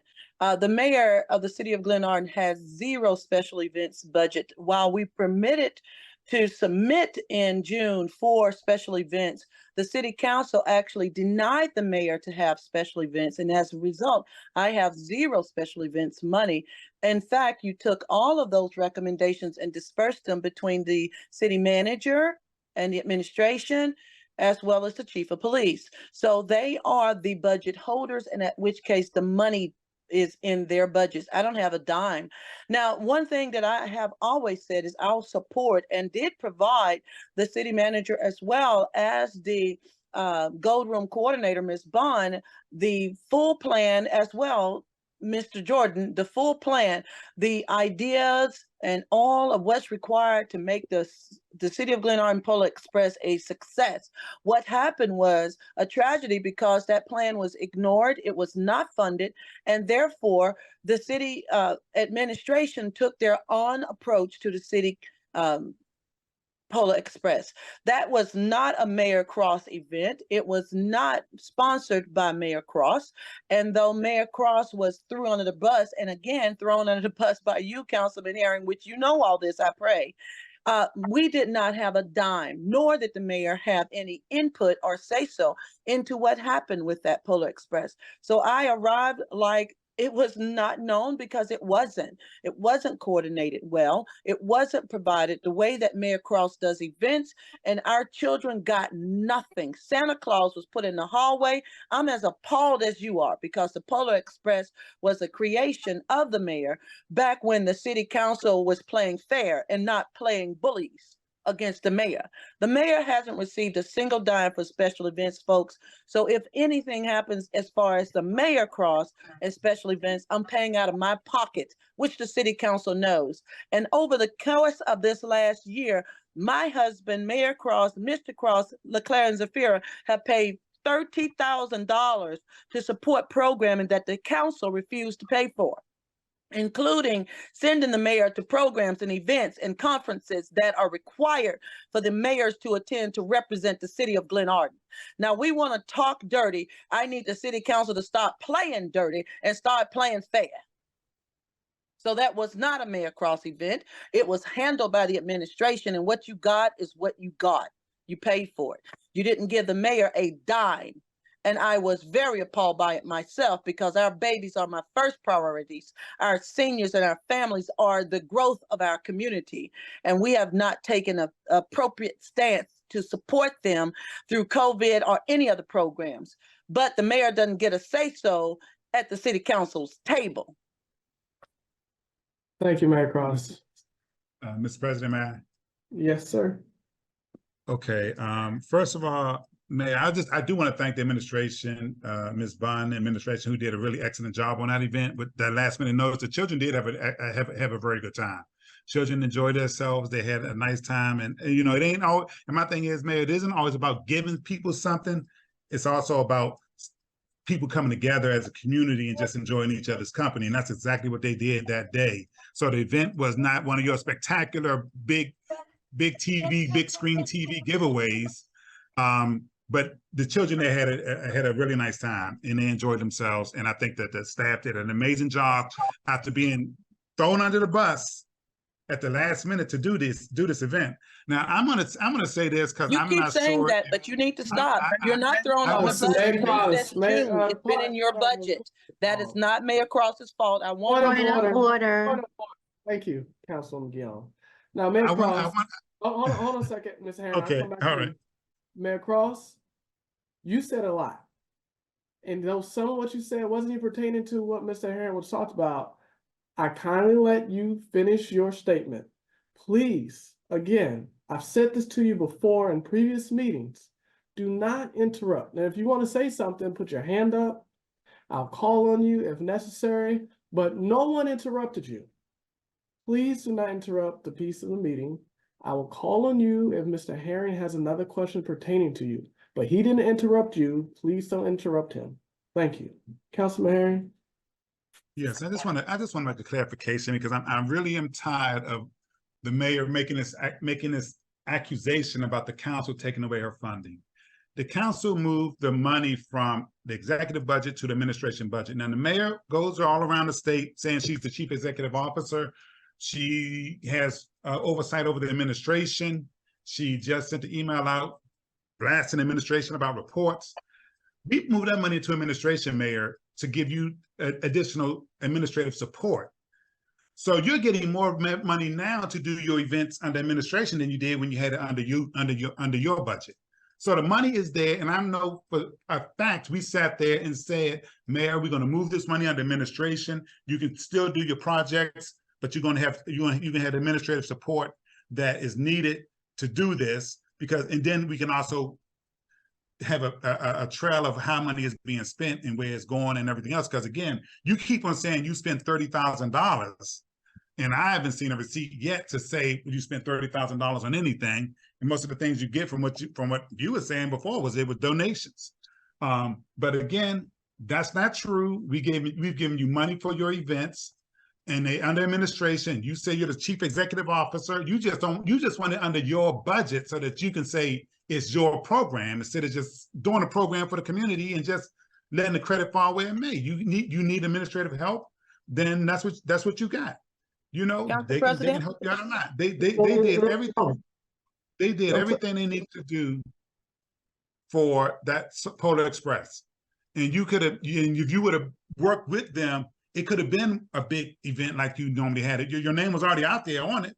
All you had to do is work with the administration to do it, but you wanted to be about you only, and only you do it, and you get the pat on the back, and that's all you're looking at is the Point accolades of that you can get. clarification, point of clarification. Mayor Cross, goodness The accolades gracious. that you can get as Mayor Point of Christina Cross, clarification. instead of spreading it around to everybody else and letting them know this is the staff that helped us get this, help do this. But the money is in the budget for you to do these events, but you choose not to do it because Administrative budget, not the mayor. again, Point of the clarification. administrative budget is under administration. You're over administration, so you say. Not according to what you just said. Mayor Point of Cross, clarification. Mayor Cross, this is According to you, as the Please. chief executive officer in the community, in the city of Glenarden, you clearly said that you're over administration. You just gave directives just a few days ago to administration about what you expect to have because you are the CEO and you're over administration. Now you're saying you're not over administration when we put the money in the budget for you to do these programs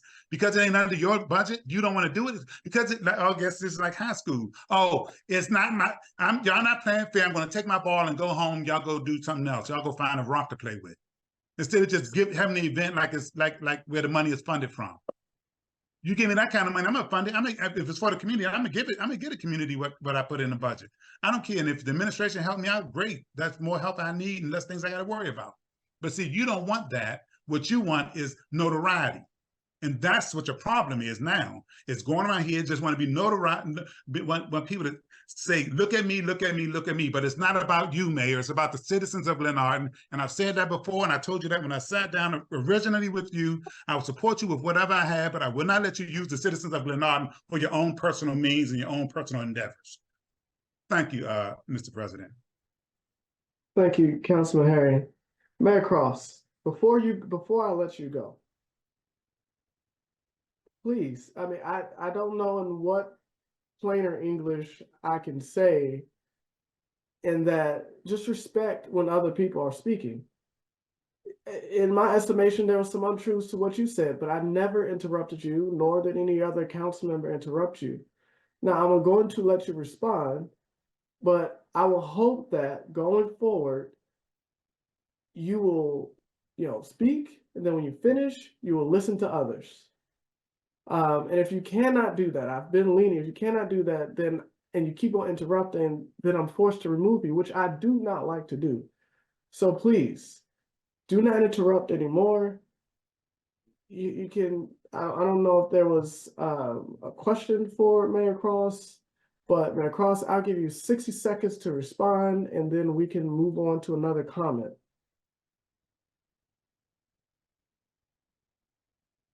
To be perfectly clear, citizens of Glenarden, you have not been duped. What you have been is lied to by the city council. I have not taken one dime, not even a paycheck, because everything I've gotten from the city has come back to support you.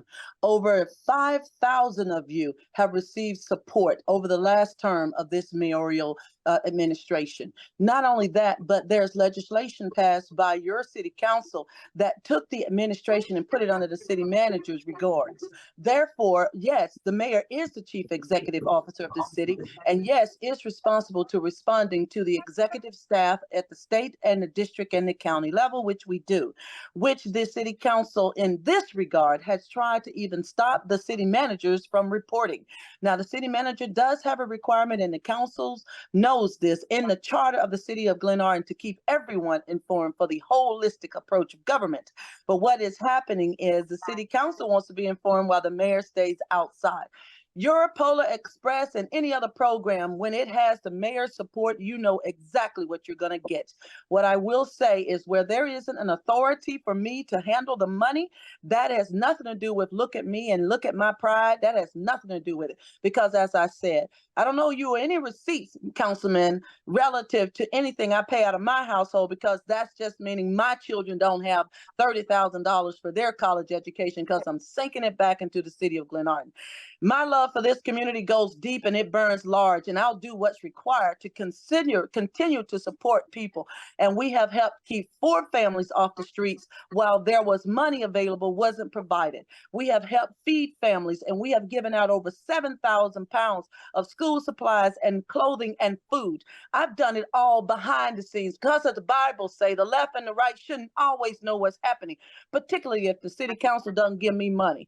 Anybody Thank wants you, to know Cal- what the mayor has, check my budget. Thank you, Mayor Cross. Mr. But- President, and then we'll just wrap it up. Yep. Just go ahead. for clarification point, actually, just for clarification point, Mayor, do not ever quote another Bible verse to me ever again, because in your monthly reports, you put in there every month for 6 months how many pounds of food you gave away and everything you do. So your right hand and your left hand know exactly what you're doing. Thank you. Councilwoman Guillaume.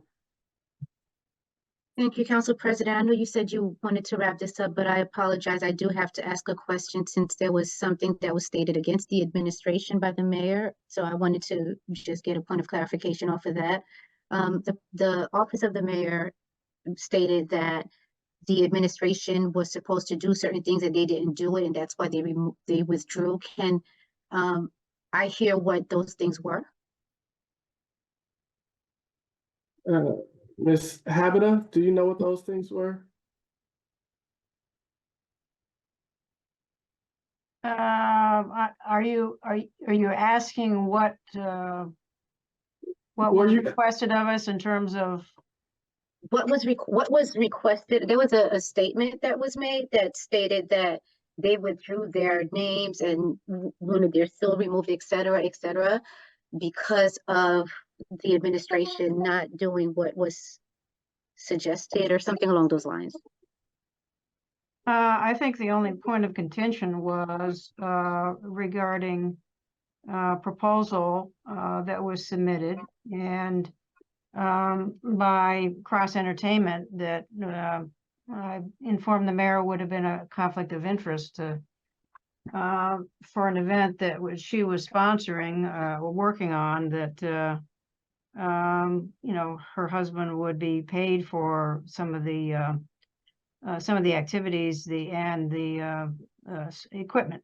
And so I think that was one of the sources of contention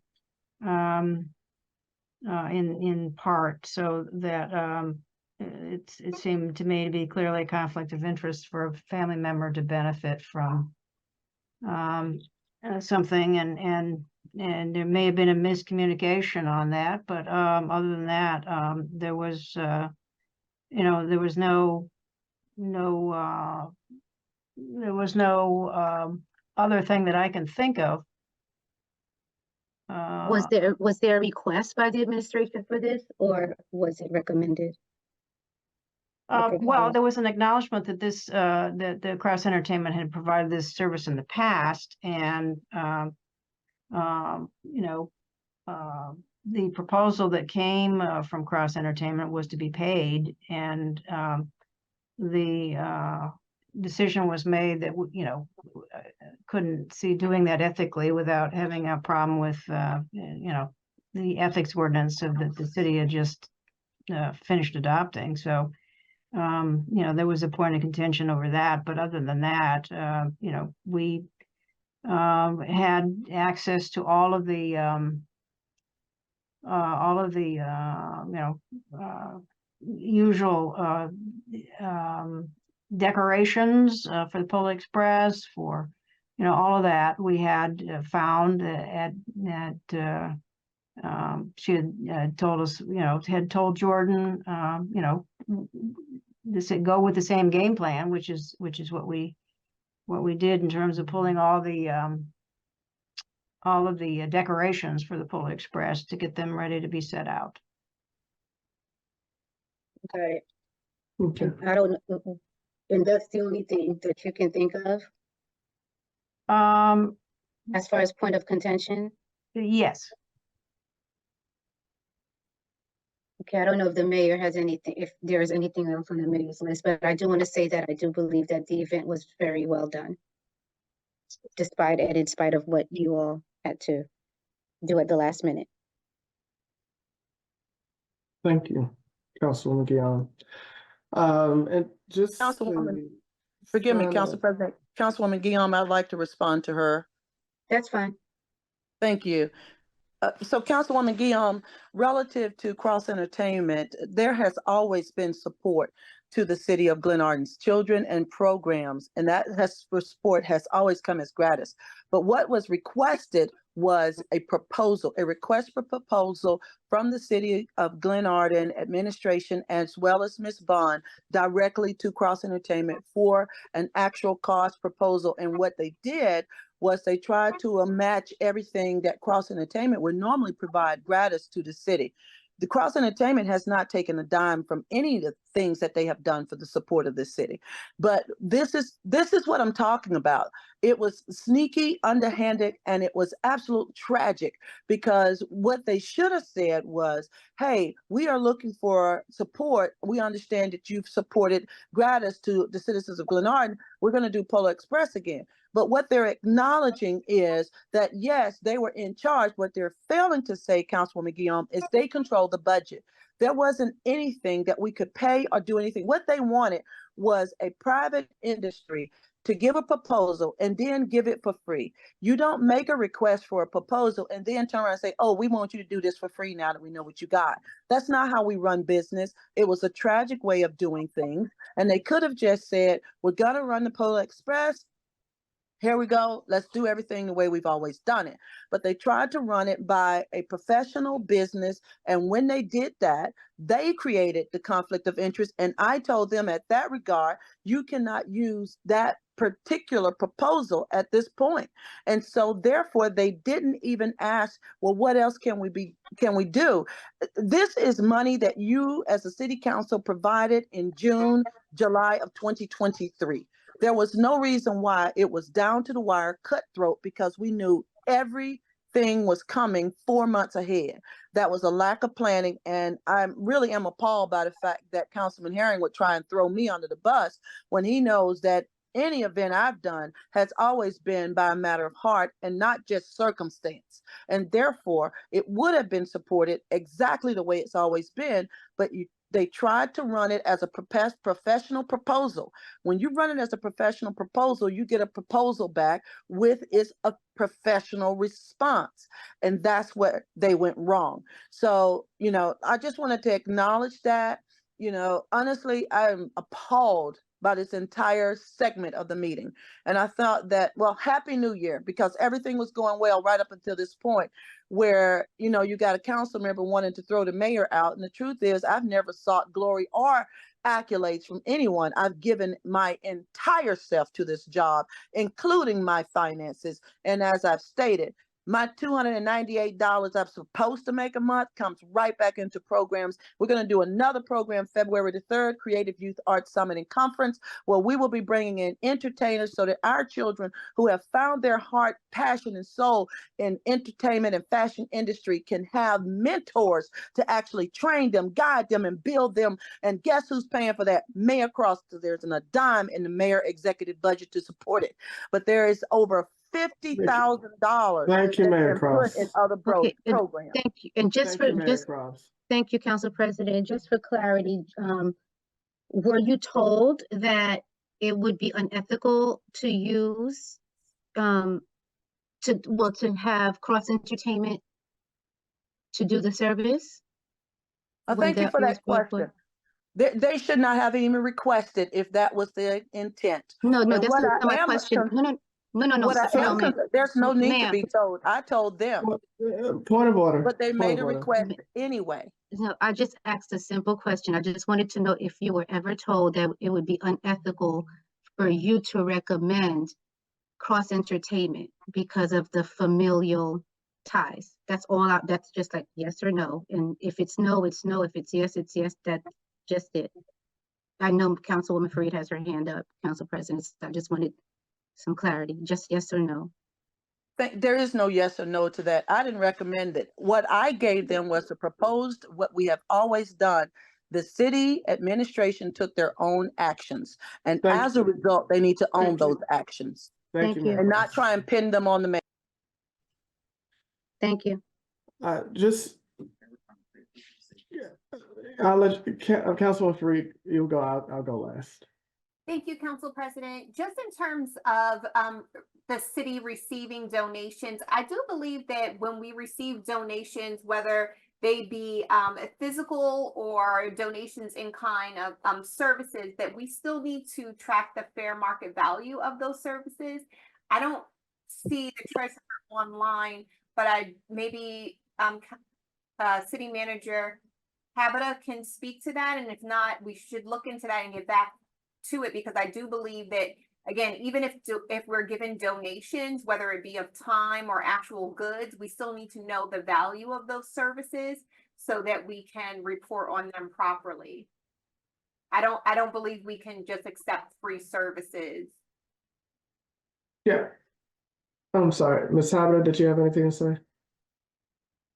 In terms of donations, typically when someone donates to the city and we have a value of it, we can provide receipts that would be tax deductible. In terms of having a elected official who has, a family member who is being asked to donate something, whether or not even that would be acceptable for giving a tax deduction for that. Certainly it would be a receipt for that purpose.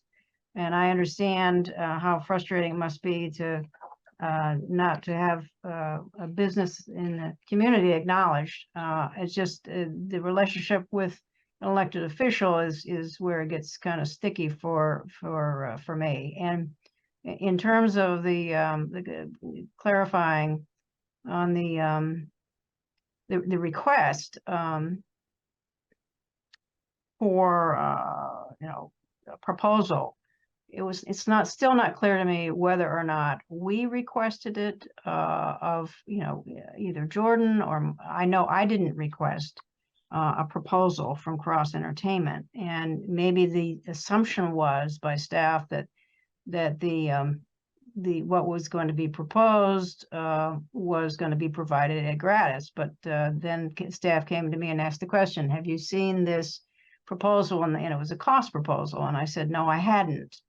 And so that's when I emailed the mayor and I said, we can't really, it would be a conflict of interest for us to have an elected official who's related to the person who's providing the proposal to us for this. And so that's where it kind of fell apart. I never did get a response back from the mayor, and I understand the frustration that she's addressing. And I think it was a matter of the question of how the proposal was requested from admin staff, because as far as I know, there was not one requested by me. And I'd have to find out from Jordan or Lakeisha if there was an understanding that what was being requested was going to be gratis, or if it was going to be a proposal, cost proposal. So I wanted to clarify that. Thanks. Council President, if I may. No, ma'am. No, ma'am. Ms. Bond made the request. Ms. Bond made the request. The Gold Room Coordinator, just for clarity. I've given you away, and now I made no request. It came. Request. I'm trying to give you one more time. Just stop interrupting the meeting. It's easy. Don't click unmute until I call on you. It's not hard at all. Thank you. And now, if you do interrupt again, I am going to remove you. It's just simple. All right. Moving to, I'm sorry, I did have a comment on the thing. One, I do think that it's incredibly unfair. I just want to give a shout out to Ms. Habita, Lakeisha Bunn, and all the staff that made Polar Express a success. You did what you did in a small amount of time. And just because the mayor did not plan it does not mean it was a failure, even though that was expressed in his meeting. It was not a failure. It was a success. Kids went there and they had fun. They had the hot chocolate station with candy canes. You had the bubble where kids do things. You had the photo booth. You had the movie. We had pizza. My son loved it. From what I hear, all the kids loved it.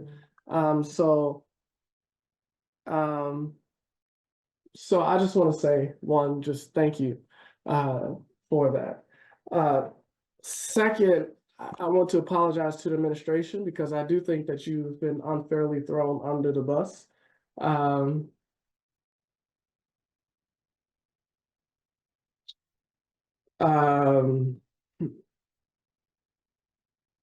have actually seen the request from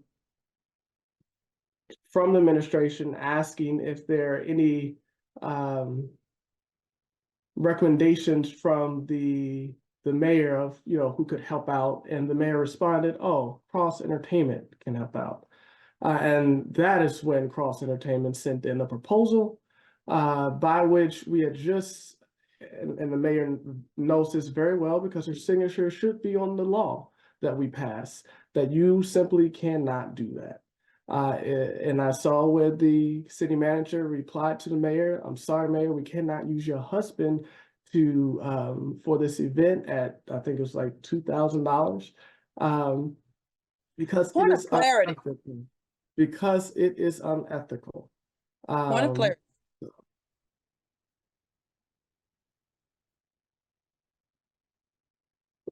So the mayor has been removed.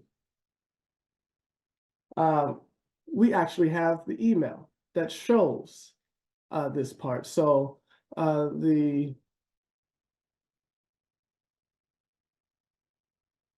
think it's unfair, the lies that have been told on administration. And so I also think it's equally as important that we recognize our staff for the hard work that they do and not throw them under the bus when something doesn't go an elected official's way.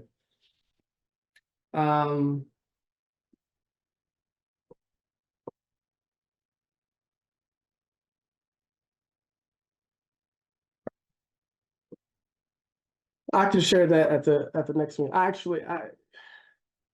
Unfortunately, the mayor's told so many lies, I don't know where to start. One, funding was submitted for the events that the mayor wanted to have. The funding was housed in separate departments, not only to give her support, but because she did not manage the previous funds and events appropriately. As Councilman Fareed said, you have to take an account of the donations that you received. And this council, this administration, the treasurer has tried tirelessly to work with the mayor to keep track of donations that we receive, and she simply will not cooperate. There have been things that she has packed her car and took it to her house, and we don't know where it is. She refuses to hold herself accountable. She refuses to work with anybody. She operates in secrecy, and that is why we could not entrust the mayor department with city funds, because she was not managing them well. There was no oversight. We still don't have receipts for events that she did in the first year. We don't know where, I mean, I couldn't tell you where the TVs went. I couldn't tell you where the roasters went that she received, because we don't know. We don't know whether she took them back, when she took them back to her house, if she brought them back, if she gave them to Glenarden residents. We just don't know. And that's unfortunate. So it left the council with no other alternative than to put these funds that she wanted to do in the administration hands so that we can properly account for it. And still, with that in place, as an example, with the turkey giveaway, we received gift cards from Shabbat Ministries that totaled $5,000. Still with that, she would not give us any information on how we can reconcile that appropriately. We have emails that we can show. I mean, it's Public Information Act. We can show these things to where she just refused to give an account for what gift cards she gave up, what gift cards she didn't give up. We found 2 gift cards under her keyboard in her office that weren't accounted for. We just don't know what she's doing. And that is completely unfair for her to get. She speaks very well. She's a great orator, but once she gets past the talking, it's just nothing. It's just lie after lie after lie. She can rev up a crowd, but she cannot speak the truth and provides support for what she does. And that is very unfortunate.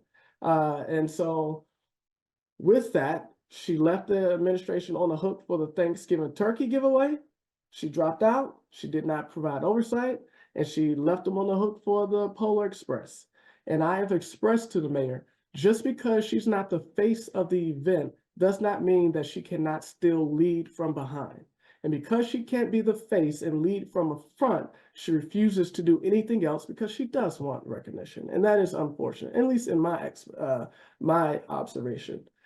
She could have helped. You have heard her say, well, you put the money in administration, you put the money in the police. Well, she is still an elected official of the city of Glenarden. What doesn't matter where the money is, you can still lead and help out. Just because you're not the face of the event does not mean that you can help bring citizens of this great city services they need, events that they need, anything. But if she's not the front of it, she does not want to do it. And that is a shame. And that's it. I digress. I'll leave it there.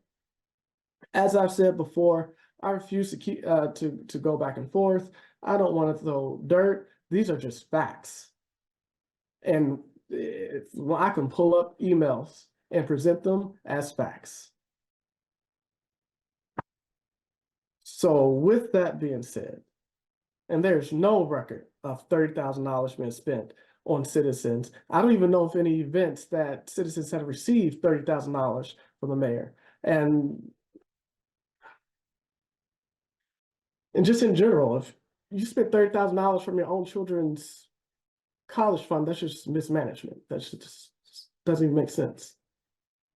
So with that being said, I apologize for how this meeting has dissolved into lies from the mayor and what seems like a back and forth, but it could not go uncorrected, all the lies that the mayor's told. So with that,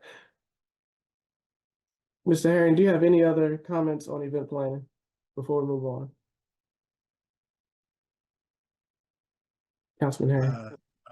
No, I don't. I think I've done enough already. All right. Thank you. All right. All right. Next up is utility permit process, policy and process. Councilman Curtis, Ms. Habita, did you want to speak on this? Yes, if Ms. Bailey Walls could put up the memo to the council on utility permits. The issue that we have that we are putting in front of you is that we've received permit requests from Comcast cable provider to be processed. They're planning to do borings in the ground along the city right away at on Fulton Avenue. We have checked the city code, and there does not seem to be anything that governs the issuance of utility permits to cable providers. And so the code enforcement checked with the county to see how the county handles permits for cable providers in the field. And we're advised that the county does not issue permits for cable providers working in the right of way. So the question is, has the city ever considered legislation that would allow the city to regulate cable providers in working in the right of way? If so, when and what were those discussions like? And then our recommendation is that when they're working overhead, that's one thing, but when they're doing borings in the right of way, it is our recommendation that the city require them to obtain a city permit to do so. Mr. Simpson can attest to some damage to curb and gutter in the city right of way that was likely due to borings done by cable providers. So opening that up for council discussion and giving us direction.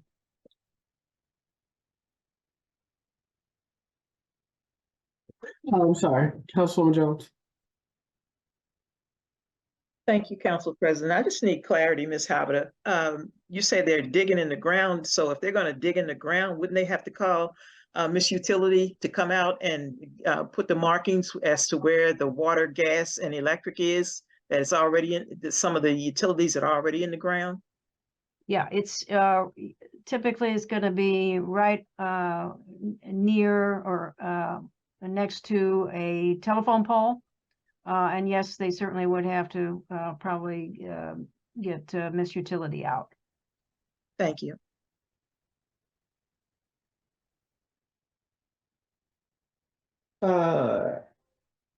Any other comments? Yes, Any Mr. historical President. things? Thank you, Councilman Harry. So are they doing this in the street, or are they doing it on, where are they doing these borings at? Yeah, it's in the right of way, in just behind the curb, right next to telephone poles. Okay, because I mean, we do have something on the books for utility permits, for utility cuts in the streets, where where utilities are required to get a permit, in order to cut and to do curb cuts or whatever other cuts they need to do in the street. And you're saying you need something that's in the right of way, permits Well, for it in the right of way? yeah, they're in the grassy strips right next to say Right. next to a telephone pole, and it's not in the street. They're not digging in the street. They're digging in the right of way just behind the curb.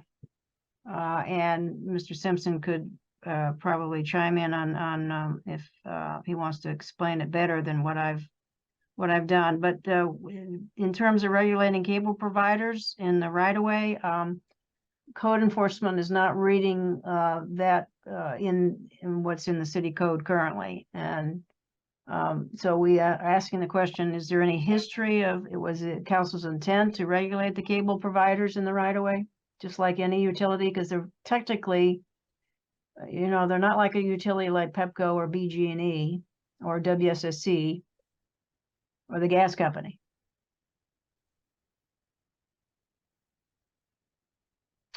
I think you need to, Mr. President, man. Sure. Yeah, check the code, because we do have a whole section on cable and, you know, installation of cable, because we had to do, I know we had to do that one time before, especially when Verizon started with Fios, and they were going to be digging all over the city. And I know we had some a whole section on cable installation and requirements and all of that other stuff. But public right away to surface. Yeah, like right here, like under section, what's this?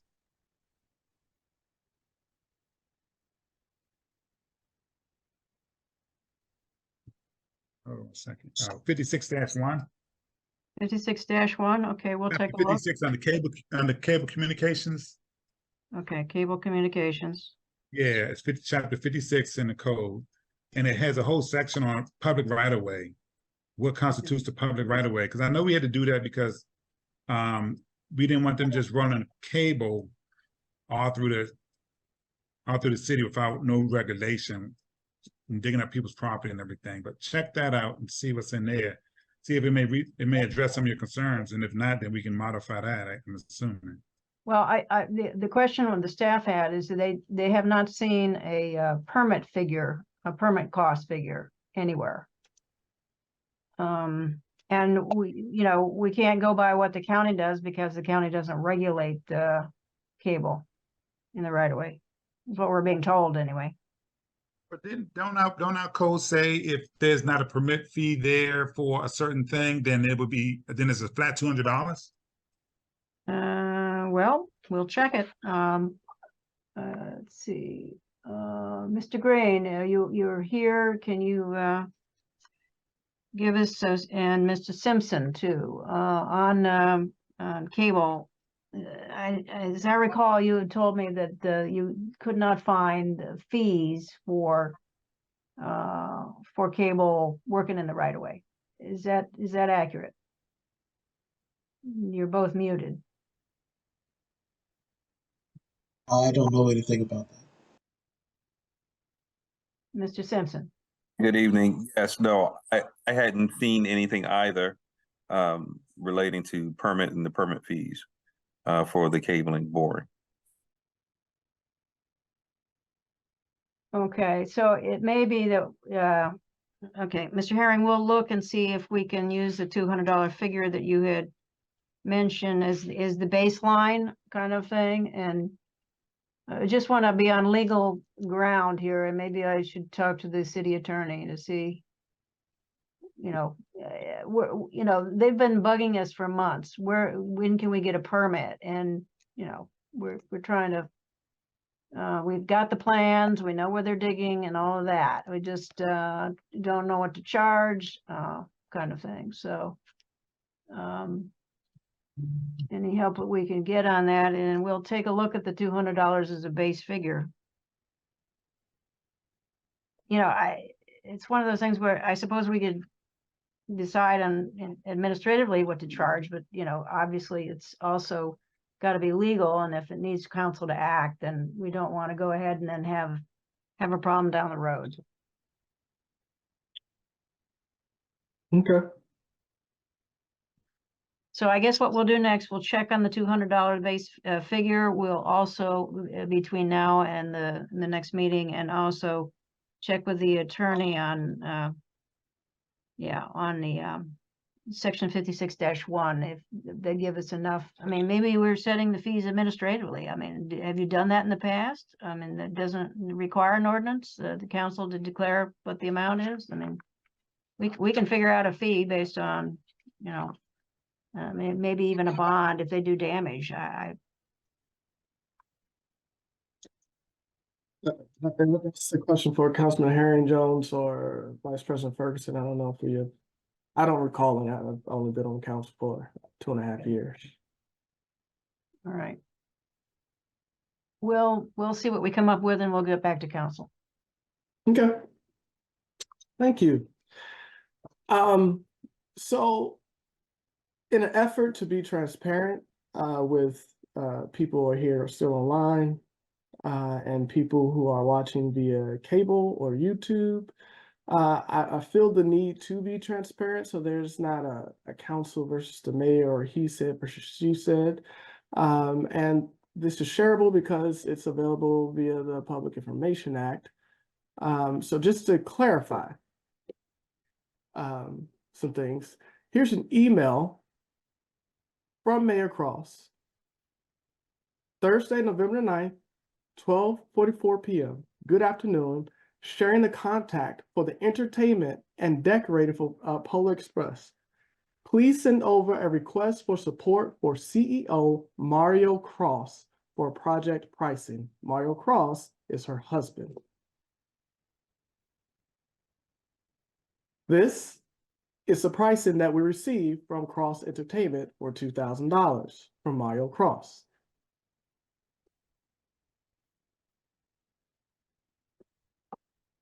I'm sorry, because I want to be thorough. Council President, Who is speaking? this is Councilwoman Guillaume. Councilwoman Guillaume, yes. Yes, can you state, when you show the invoice, can you state what date that was? Okay. Do not see. Oh, the date was given on November the 16th. Okay. After she made the request.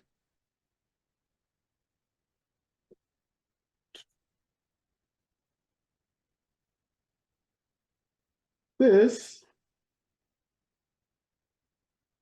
is the email from the city manager, Habita, Mayor.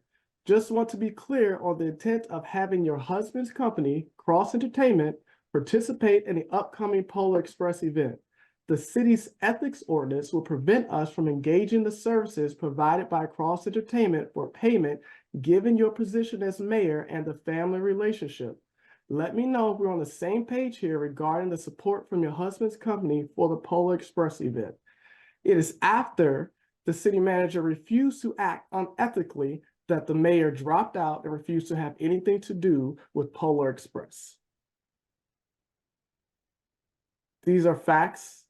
This is support.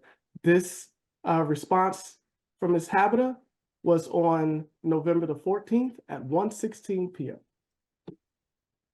So just to stay transparent, because I know the mayor talks a lot, but she does a lot of shady things behind closed doors, and then she gets in public and she plays the victim, and she is not. So, Council President, may I? Yes. So just to be clear, November 14th, the mayor sent an email to basically saying that here's the, please send an invoice or whatever it was, whatever the initial email was, a request. On November 14th, then on that same November 14th, the administration responded and said it's unethical, basically, just to be clear, it's unethical. But then 2 days later, on November 16th, an email still came in from like basically disregarding what the administration stated as being unethical per the charter and code. And then after that, when that didn't take place, that's when the mayor withdrew her participation, correct? Everything's correct. I'm about dates, so that's why I just wanted to. Everything's correct except for the mayor sent her email on November the 9th. The city manager responded on November 14th, and November 16th, we still received an email from Cross Video Entertainment. Would you happen to have the email of when the mayor stated that she would not be involved, where it showcased why? I will have to go through, and I've been having trouble. Okay, that's fine. Thank you. All right, so and that was not to throw dirt, that was just to be transparent for our citizens, for those watching online, for those joining here and on TV. All right, so with that, we'll move on. Stop work order on a curb cut 8805. Ms. Habita, could you please expound on that, please? Sure. Just briefly, you're aware that a stop work order is put out on a curb cut for 8805 Glenarden Parkway. WSSC and a contractor came to do a curb cut. This is a lot next to 8807 Glenarden Parkway. A letter had gone to the owner of this particular lot, who's a relative of the person who built the house at 8807, advising the owner of the lot that they needed to come before the city council to request a permit for a curb cut. It just so happened that Mr. Curtis was driving by and went on his way to City Hall, and he came in, he said, oh, you know, there appeared to be somebody getting ready to cut the curb, in which case code enforcement raced down there and put a stop work order on WSSC doing that. And the intent was not just the curb cut, but obviously to get ready to put a house connection from the street into that lot. So for water and sewer. We have not heard anything from the owner of the lot since that stop work order was put on. The letter was dated November the 27th. We have the postal service showing that it was received on December the 1st. And so far, we have not heard anything from the owner of the lot. I asked Public Works to put the barricades up right next to that, so that if there was any intent on breaking the law, that would not be possible. So those orange barricades have water in them, they're heavy, and they will not be moved easily. So I don't know if and when we'll hear from the owner as to whether or not they will come and comply with the law and submit a request to the council, or if they will file suit. You know, they did get their WSSC permits and get ready to do the curb cut, but obviously that street is the city's, under the city's authority, not the county or the state. So that's in some, the status of the stop work order. Okay, thank you, council. Thank you, City Manager Habba. Councilman Harry, did you have a question? Oh, no, I didn't. Oh, okay. All right, and I think the last piece is the media work order form. Ms. Habba, did you want to Yes, expound? if we can get the work order form put up on the screen, Ms. Bailey Walls can put that up, or if you have it in front of you, the suggestion was made that we try to organize the work for our CIO, Monet Ward, just because there was an awful lot coming to her at certain points in time, and we thought it would be helpful to try to schedule things maybe 4 to 6 weeks prior to the start of an event, to put in for folks who are planning things to put in their requests for flyers, for and various other equipment and marketing locations, that kind of thing. And I thought this form that was put together by Monet Ward and Jordan McClung was very good, and we wanted to show it to council to get your feedback. If you don't want to take the time this evening to do it, you could send us your email responses. That would help not take up too much time this evening. Yeah, if you could send it via email, unless there are any objections, then we can respond via email as relates to, just don't want to, from a timer perspective, want to be able to move on if we could get back to you via email. I mean, if there are any objections, if there aren't any objections to that. Okay. All right, the last three are Councilwoman Guillaume's 7th Street Park. Councilwoman Fareed's actually. Councilwoman Fareed.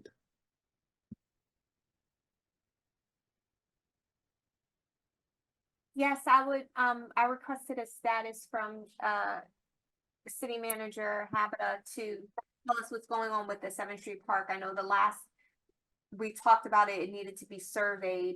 I'm not sure what happened with that survey, what the status of that is, when we can expect to reconnect with neighborhood design so that we can get moving on this project.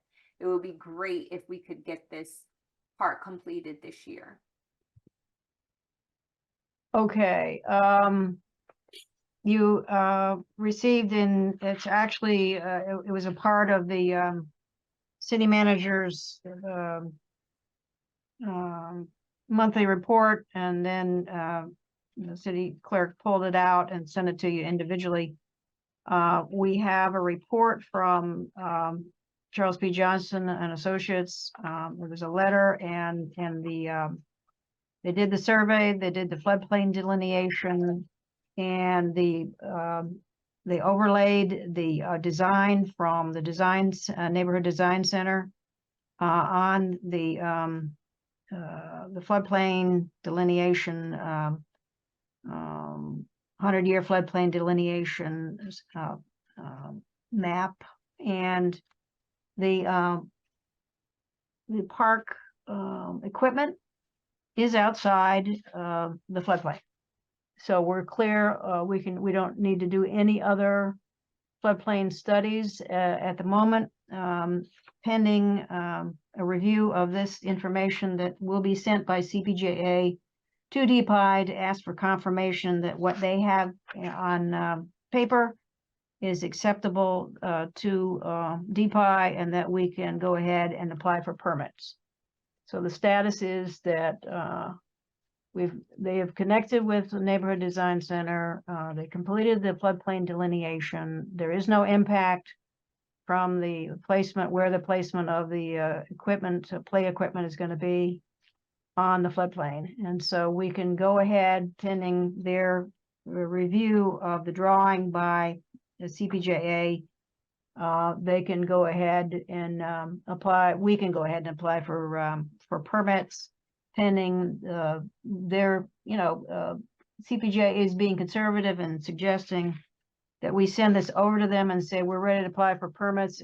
We're asking you to confirm that you see what we see, which is that there is no impact. And once we get that response, then we're ready to go with the project in terms of permitting, as well as working on getting a contractor do the actual project. Okay, do we have a timeline and a project plan?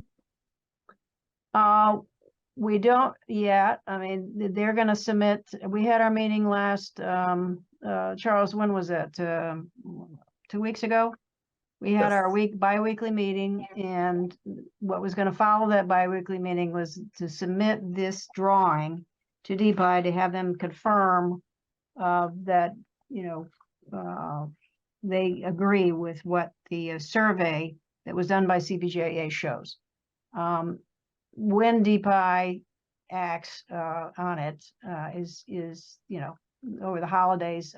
We didn't put a timeline on it because once we get that from DPI, then I think we can plan on figuring out how long it's going to take to get permits and the process for bidding out this project.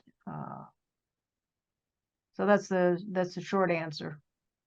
Does Mr. Himmler's firm get involved with this project at all, given that it is an ARPA funded project? Are they managing this? No. CPJA would be the ones who would be managing the actual construction, monitoring the construction, and helping us with the bid package and bidding it out.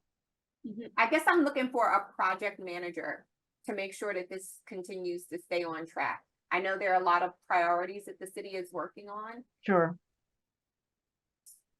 I think that we can ask CPJA Hytham Hijazi to designate a project manager for the actual construction, permitting and construction on this project.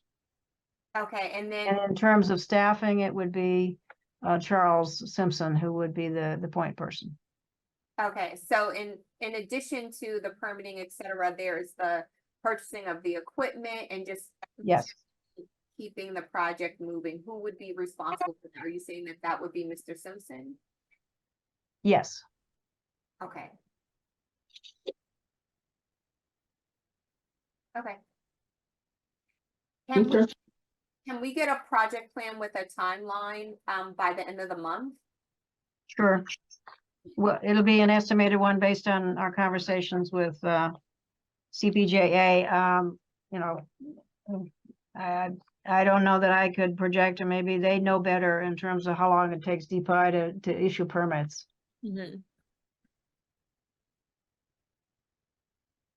That would be the first thing we would have to do. And then once we have that, then hand that over to a contractor that we would select, that put in front of the council. Okay, so just to be clear, if I have any questions about 7th Street or anyone has any questions about 7th Street Park, we should be directing them to Mr. Simpson as the project manager. Yes, and copy me on it. And, if we need to, get CPJA to respond, get DPI to respond back to us. Hytham Hijazi is the former DPI director, probably can be the person who can make that happen. Okay. Do you see any impediments to us being able to have that park done this year? I don't, with the exception of once we bid it out, what the costs will come in at. And, we'll get, rely on some of the cost estimates from neighborhood design in terms of the estimating from the equipment, park equipment that they have sent to CPJA, the name and the phone number, email, contact information. So we have that. Is there any action that you need from the council in order to continue to move this project along? Well, we will be bidding it out, and obviously we have to come in front of council to get approval for awarding a contract. Okay, so I would ask that that be included in the project plan as well, so that we can make Sure. sure we prioritize that as we look at our agendas. Sure, Thank you. will do.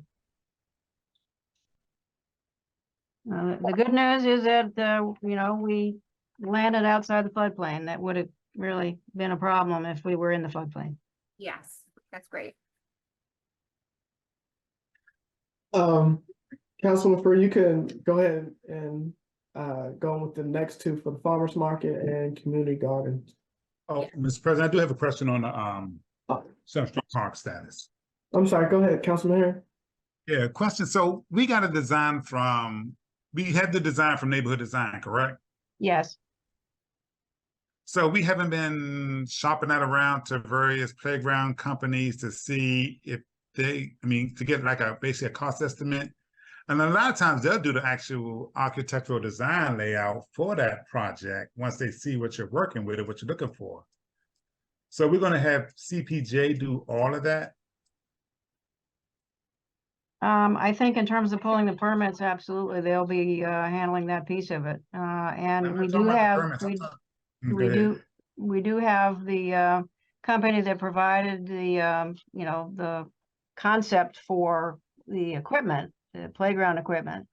And you know, obviously what was critical is that, you know, in terms of shopping it around, if we would have had to reconfigure and go with something smaller, then we would have had to, because of the floodplain, then we would have had to redo our you know, the site, basically. And fortunately, we don't have to. Assuming the DPI agrees with what CPJA has done in terms of floodplain delineation, and it's very clear from what I can see as a layperson that we're clearly outside the floodplain. Okay, I guess I'm just seeing this like dragging on forever because I'm just like, right now we still once they do the permitting based on, I guess, the equipment that we're looking at getting, is that what we're just getting permitting for the park as a whole? Well, we have to do grading of the Right. area to prepare for the park equipment. So we'll have to have a contractor to do that, and then obviously the installation of the equipment and benches that might be associated, plus trash cans, etc. In Yeah, other I words, guess- implementing the conceptual drawing that we got from Neighborhood Design, you know, would be reproduced based on elevations that we would get from, you know, the drawings that came from Neighborhood Design as well as from CPJA implementation. Okay, I guess my question is this. CPJ who do not do playgrounds are gonna go to the county to get permits for grading, and we have a plan in place that the playground specialists or companies that are specialized in playground equipment, designing these playgrounds, can tell us for a fact whether that equipment can go there, or how much grading needs to be done, or if any grading needs to be done. So how are we going to go get a permit if we don't even know if the equipment that we're looking at is going to fit in the space that we have or on a certain portion of it? And if you grade it, you may grade it where the equipment can't go there at all. So I'm not understanding how come we don't have the design specialist from, we got Neighborhood Design, which gave us conceptual, which is good. And a lot of times they're pretty good they're pretty thorough with where they say the equipment can go. So I'm just saying, how come we haven't shopped that design around to equipment companies that can install this equipment to make sure that their people who specialize in that would know this is what we need to do, and if it needs to be graded or what needs to be graded or what shouldn't be graded.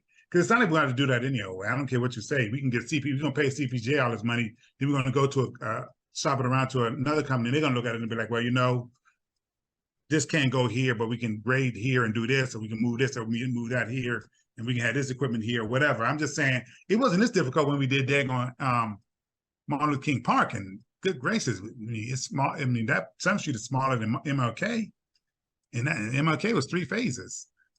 It seems like, I don't know, it just seems like this is a lot of extra work going on, and we still haven't heard from any playground company, any equipment company that can say what goes where, and they specialize in that.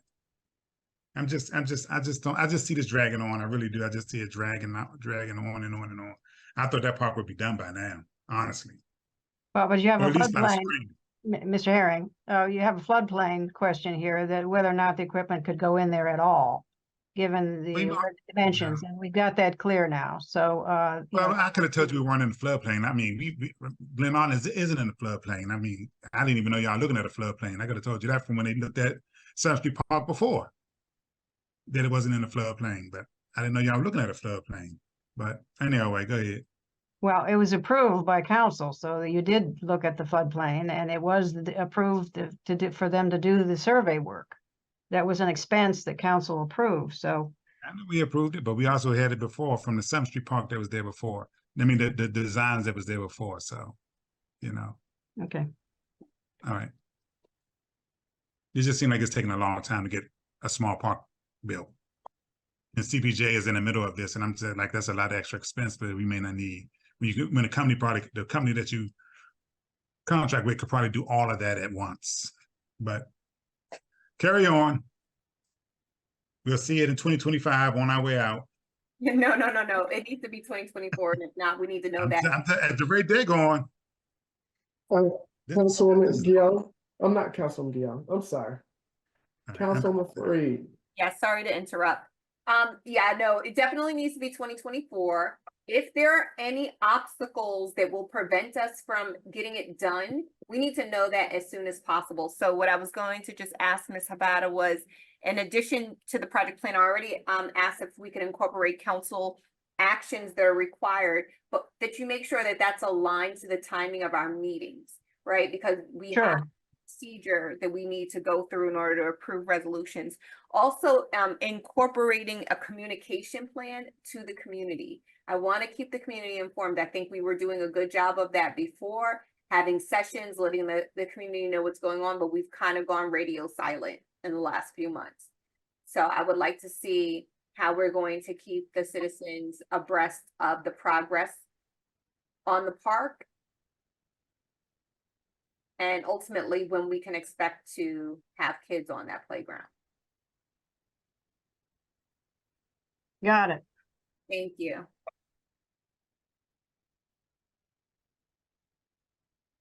Okay, Councilwoman Fareed, are we done with the farmers market and community garden status? We didn't even do it. We haven't started that one yet. No, because I said, go ahead, you could close it out with the last two. Yeah, so Ms. Sabata has some great information to share with us about the community gardens and the farmers market. And again, I'm going to ask similar questions in terms of a project plan and really getting these things off the ground. In general, I know I've expressed this before, and Councilwoman Guillaume brought it up earlier as well. We really need to be attaching timelines and putting plans in place once these legislations are passed, so they're not just sitting dormant and, you know, not being prioritized. We should be prioritizing things as they get approved. And these two pieces of legislation have been outstanding for quite some time. Ms. Sabata, did you want to give us? Yes, I understand where you're coming from in terms of timelines. There's a memo that went to council. Again, it was embedded in the city management reports, and had a meeting on November 27th with a grower who approached us, the city, and asked about you know, an interest in finding sites for community gardens. His name is Kushel Amin, and his colleague Jennifer Dudley, who is a colleague from the city of Greenbelt. She is the a steward of 2 community gardens in the city of Greenbelt, and also president of the Greenbelt Rotary Club. So we met with him and Jennifer Dudley and Mr. Francis Smith, a natural resources planner with the Maryland Department of Natural Resources, who focuses on establishing food forests. They toured possible community garden sites, and they also toured the vacant land where the idea of setting up the farmers market between the church and the businesses along Martin Luther King Highway. They're very interested in assisting the city with setting up the farmers market and the community garden sites and providing gardening classes for city residents once the community gardens are set up. And so if there is an interest by the council on having further conversations with the organization that they have set up, the nonprofit they have set up called Community Healing Initiatives, Inc., we would be glad to entertain working with them. They have applied for some money to do this kind of work. In particular, their focus is on doing a cooperative, food growing cooperative with acreage in Anne Arundel County and Eastern Shore as a source of the food that would be grown to come to be sold in the farmers market. So we have met with them, and Mr. Kush El Amin is very interested in connecting with the city for the purpose of connecting us with acreage that would be used by food growers in a cooperative arrangement, a food cooperative arrangement for the food growers to be our source for selling food out of the farmers market. And I understand about attaching a timeline, and if council is receptive to working with these folks, certainly we'll continue and working with them and setting up a schedule for a farmer's market to start, and putting in front of council some possible sites for community gardens that on land that the city owns. Thank you, Ms. Habita. I think that would be helpful. I think with the cooperative being the supplier for food being sold at the market, I just want to make sure that that's not exclusive to that cooperative, because we definitely want to reach others in the area, especially anyone growing in our community gardens. We will want to make sure that they have access to be able to sell at the market. And it sounded like you said that cooperative is based in Anne Arundel County. I think, being that we are in Prince George's County, we want to give some preference to farmers in Prince George's County. So while I think it's great to have access to those growers, as long as it's not an exclusive agreement, I don't have a concern with that right now. And if there are any costs to their classes, that would be helpful to know. Councilwoman Guillaume, myself, and Council Vice President Ferguson have been speaking with some different growers and discussing the concept of providing classes as well, and it was very expensive. So I'd like to know if there are any costs associated with this, or if that's just part of what they do and for the nonprofit. Got it.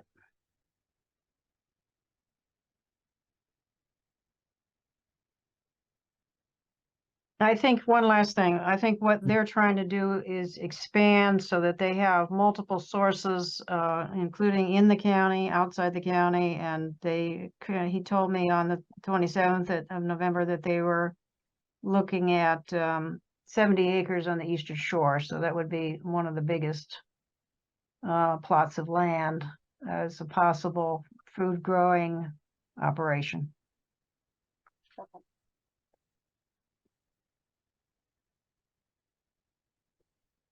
Okay. Are you good, Councilwoman Fareed? Yes, I am. All right. That is the extent of our agenda. Are there any final comments by council members before we adjourn? I will say that I don't see anybody, so I'll say it. It's with great sadness that I heard that former Mayor Sterling Gilmore passed away. And so I do not have any type of arrangements information yet, but if I have any, I'll be sure to forward that on to our council members and staff members. So that is the only sad bit of news that I have as a final comment. But Council Vice President Ferguson.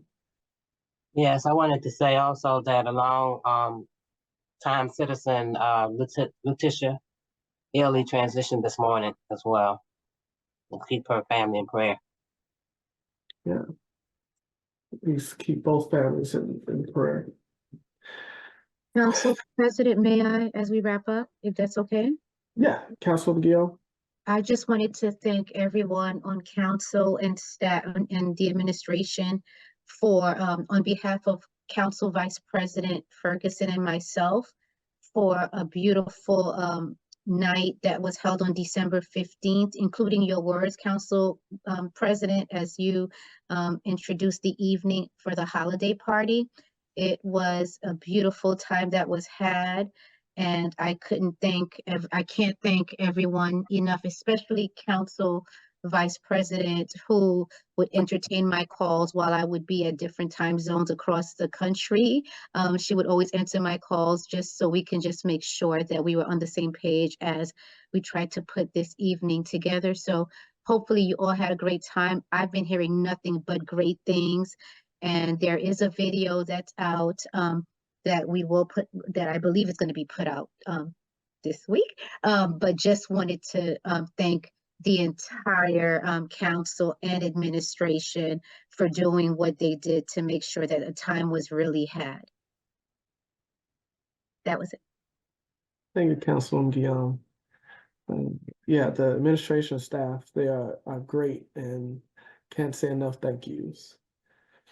All right.